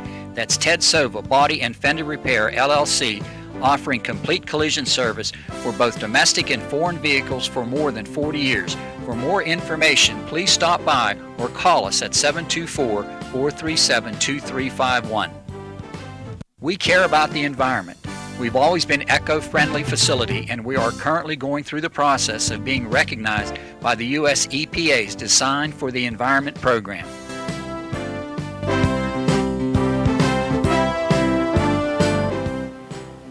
For all of your auto body needs, come to Ted Sova Body and Fender Repair, because there is a difference.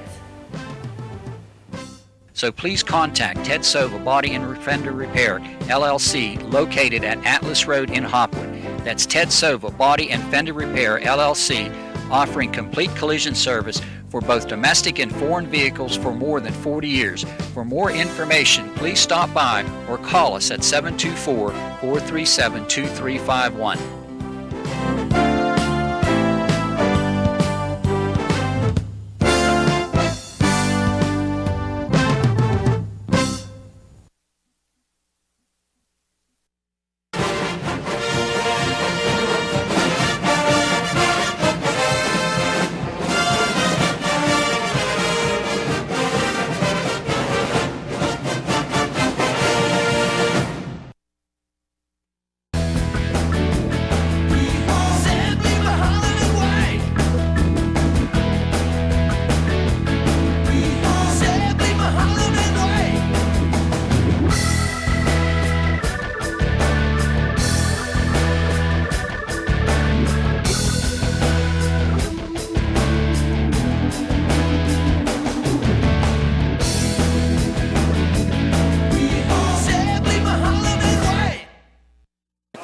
Top of inning number 7. The nice thing we are going to see, Gary, we get a full game in. No early exit for a run rule, as the Red Raiders will still get at bat in the bottom half of the 7th, regardless of what happens in the top. And a new pitcher once again, this time Aaron Skinner stepping into the mound for the Red Raiders. Got all kind of changes for the Red Raiders. Skinner, just a junior lefty. Coming in to catch, looks like Workman. So Chad Workman, also a junior. He'll do the catching for the Red Raiders now. I think out there at second base. I'll have to get a bunch of different numbers. Fike still at first. First pitch coming in from Skinner. A bit too tight. And stepping to the plate is Chad Pillar. Pillar an 0 for 3 day. So that make it an 0 for 2 day. As he did walk and score in the 5th inning, as that's a strike on the outside corner. We'll have to get some other numbers and see if we can get some of those defensive replacements. Looks like we have a new right fielder as well.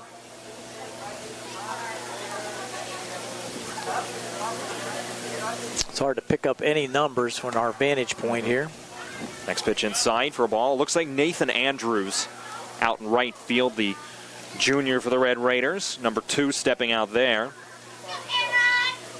And that might be, I can't tell, it might be Trenton Uphold that stepped into second base.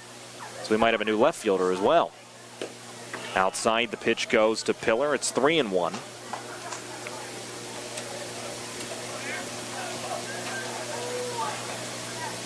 And of course, you got to deal with all the re-entry rules and everything in high school baseball. I think that is Uphold that came into second, it looks like, and it looks like Brandon Bell might be in left field. That pitch a strike across to Pillar. It's 3-2. That would be my guess. I think you're exactly right. So I think we got Uphold at second, Brandon Bell out in left, and also out in right field now then Nathan Andrews. That should be the gist of the substitutions for Uniontown. Payoff pitch. Skinner got him looking.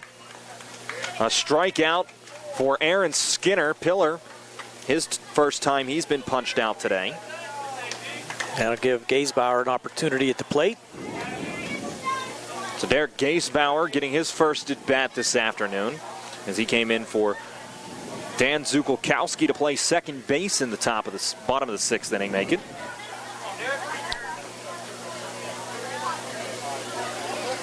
First pitch coming from Aaron Skinner. Curveball, sweeping curveball over the top, and it's high for ball 1. So that was Bell that came into bat in the 9 spot. It looks like in the 7th spot then will be Andrews. I'm going to wait and see. 1-0, another curveball left upstairs. Not getting the snap on it is Skinner. It's a good opportunity here for Derek Gaisbauer. He's a good young junior for the Mustangs. Getting an opportunity to get some plate appearances. 2-0, and he flares this one out to right field. Right after it is Andrews, and he'll go to one knee. Make the grab for the second out. The fly out to right field for Derek Gaisbauer. And that'll bring Luke Boyle back to the plate. Boyle, he's reached base twice. Officially make that 1 for 3 today, as he did reach on an error in the Be 1 fifth for inning. 4, isn't it? Yeah, 1 for 4. You're right. 1 for 4 with that error.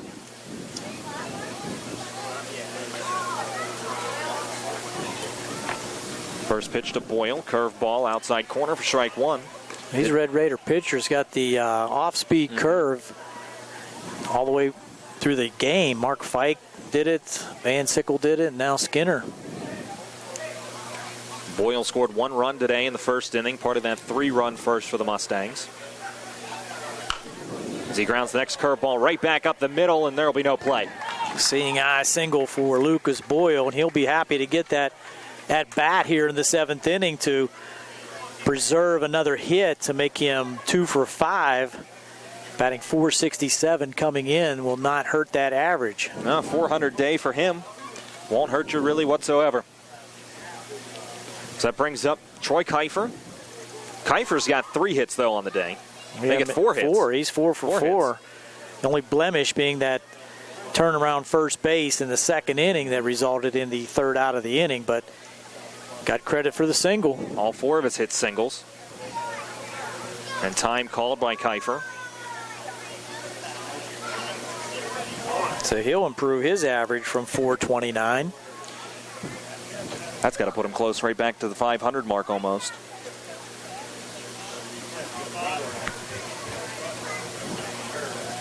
Skinner comes set.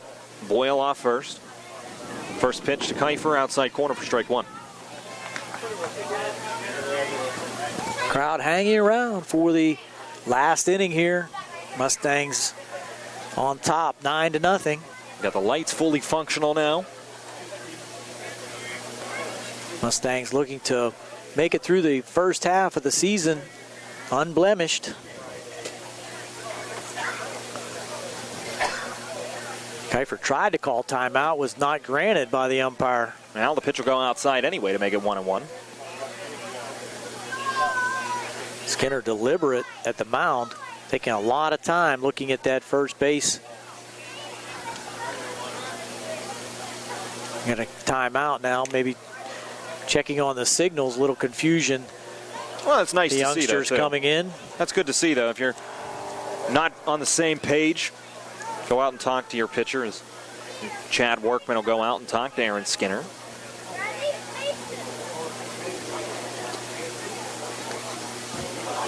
A lot of times at this age, you'll see a lot of those catchers just deal with it and not go out and talk to their pitcher. But right, especially a 9-0 game. But give credit to the Red Raiders, still working on fundamentals. Coach Musco continuing to coach.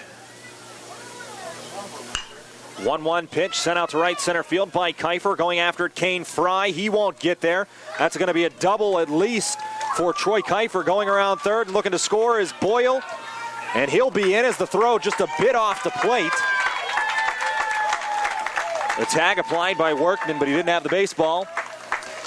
Awkward slide there by Lucas Boyle, and he's kind of limping as he goes back to the dugout. So sending him around third was Coach DeBerry, and that'll be a 5 for 5 evening for Troy Kiefer. 5 for 5. 3 RBIs. That'll do any day. Hudson Novak getting another opportunity. He's 2 for 4. He's got an RBI as well back in the first inning. So Kiefer off third as it's now 10-0 Mustangs. First pitch from Skinner, curveball that Novak shoots over to third. That's a wicked bounce off the edge of the grass to the third baseman there. Colton Bittner. Colton Bittner, no chance for that. I think we got to rule that a hit. That one looked like it caught right in between where the grass and the dirt surface meet. So we'll give it a hit and an RBI for Hudson Novak to improve his average, as it's now 11-0 for the Mustangs. So a single for Hudson and an RBI. He goes 3 for 5. And now one more at bat for Dom Peroni.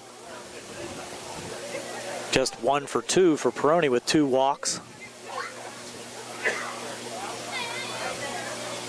Novak on at first. First pitch from Skinner, curveball down in the dirt. Workman can't keep it in front of him, and Novak will move up 90 feet.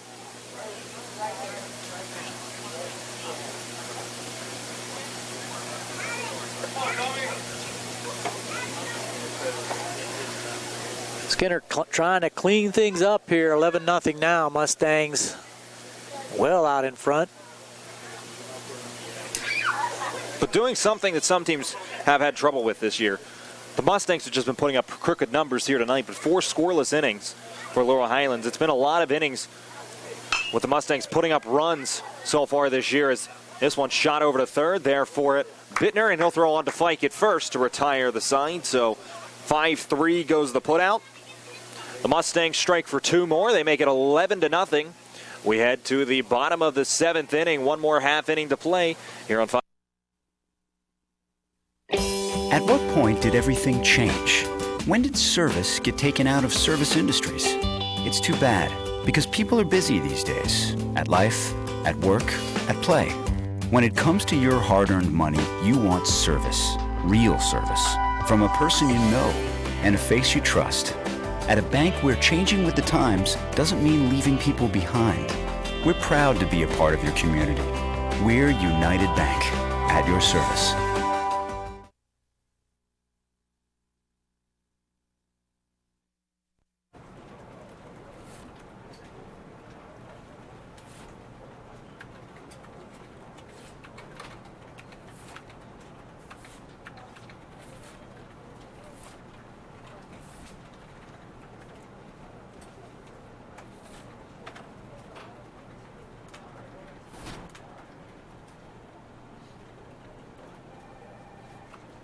Sports Network, one more half inning left to play. As Laurel Highlands up 11-0 against the Uniontown Red Raiders. This final half inning being brought to you by Republic Food Enterprises and the Fayette County Community Action Agency. So back on the mound one more time, Austin DeRogie, as he'll be tasked with facing Christian Forsyth, Mark Fike, and Carter Wallagora. Assuming no more substitutions. At this point, we can't be sure. One more time, we want to remind you this game will be broadcast on the South Union Township Sports Network on Wednesday at 8 p.m. Channel 17 Atlantic Broadband and Channel 61 for Armstrong Cable. His first pitch from DeRogie goes high to Forsyth. Also, you can find it on YouTube at South Union TV.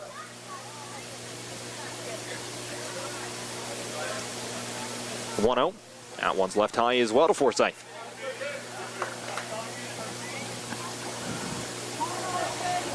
Now, Gary, the Laurel Highlands Mustangs as well with this win over the Uniontown Red Raiders, who came into today sitting in third in the section, put themselves in prime position for a section title. As this one comes inside, almost clipping Forsyth, it'll be 3-0. It would take an absolute collapse for the Mustangs to not finish in first place at this point in the section and get themselves a very nice seed going into the postseason. Well, the way they've been playing, it would, you're right, it would be a very, very big surprise for the Mustangs to not keep things going. Is that pitch from Bats have been really hot. That pitch comes across for a strike to make it 3-1. The weather's getting better. Pitching arms will be stronger. It's hard to get off to a good start early in the season when you're starting to play in early March, late February. It's still cold outside. You can't get those arms warmed up the way you'd like to. As that pitch goes high from DeRogie, as Forsyth will take a 5-pitch free pass.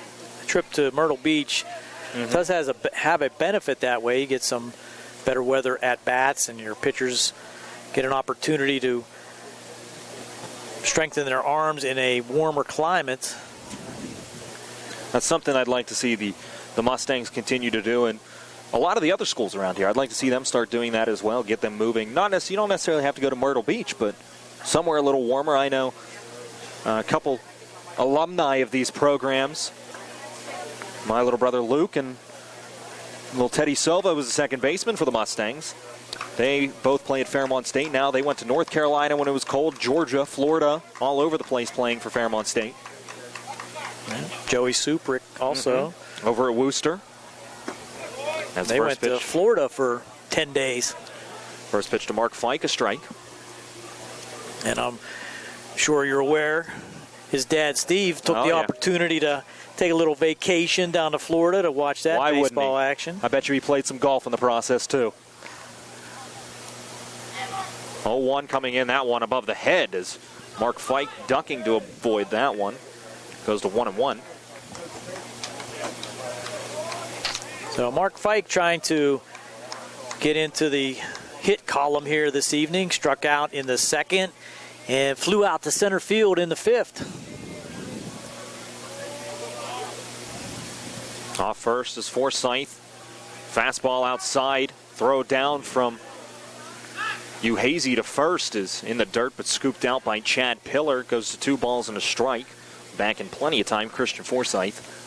Snap throw down, but not a huge lead off first base bag. Nice stop by Chad Pillar to knock that down. The 2-1 now outside as it goes to 3-1 on Mark Fike.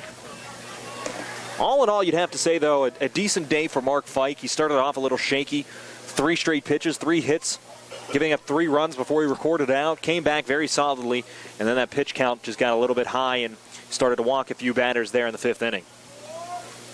Droege comes home, a strike across the outside corner. That's Austin's job right now, just throw strikes. Absolutely, as it goes to a full count now on Fike. 11-0 Mustangs lead. Dan Wallace. Gary Frankhauser with you. Payoff pitch from Droege to Fike. He got him swinging. Snap throw down to first again. Pillar able to keep it in front of him one more time. But a strikeout for Droege to get Fike. The second time Fike's been punched out today. He has himself an 0 for 3 evening. 3rd strikeout for Droege. And now with 1 away, stepping in Carter Wallagora. Now the Mustangs 2 outs away from their 9th win of the season and their 7th section win. It would move them to 7-0.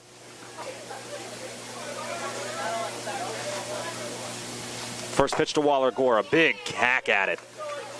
Good fastball. Good velocity on that fastball by Droege. Well, Carter was taking all or nothing on that swing. He was looking to put that one somewhere into the soccer field down behind the right field fence.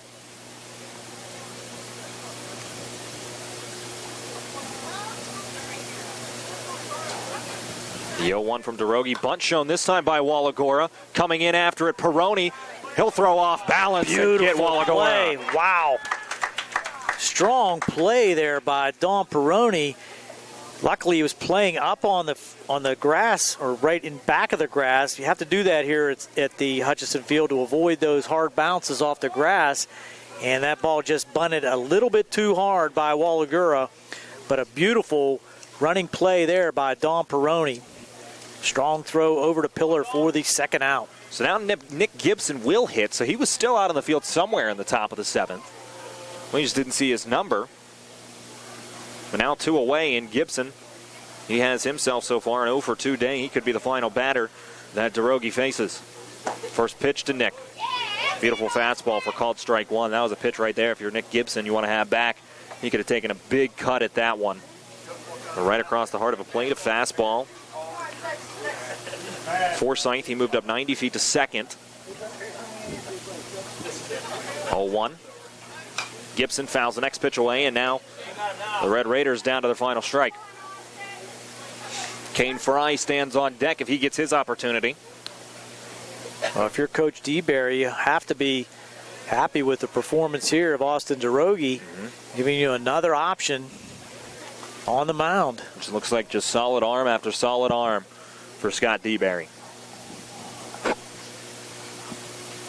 The 0-2. He got him swinging. Down goes Nick Gibson. And that'll do it.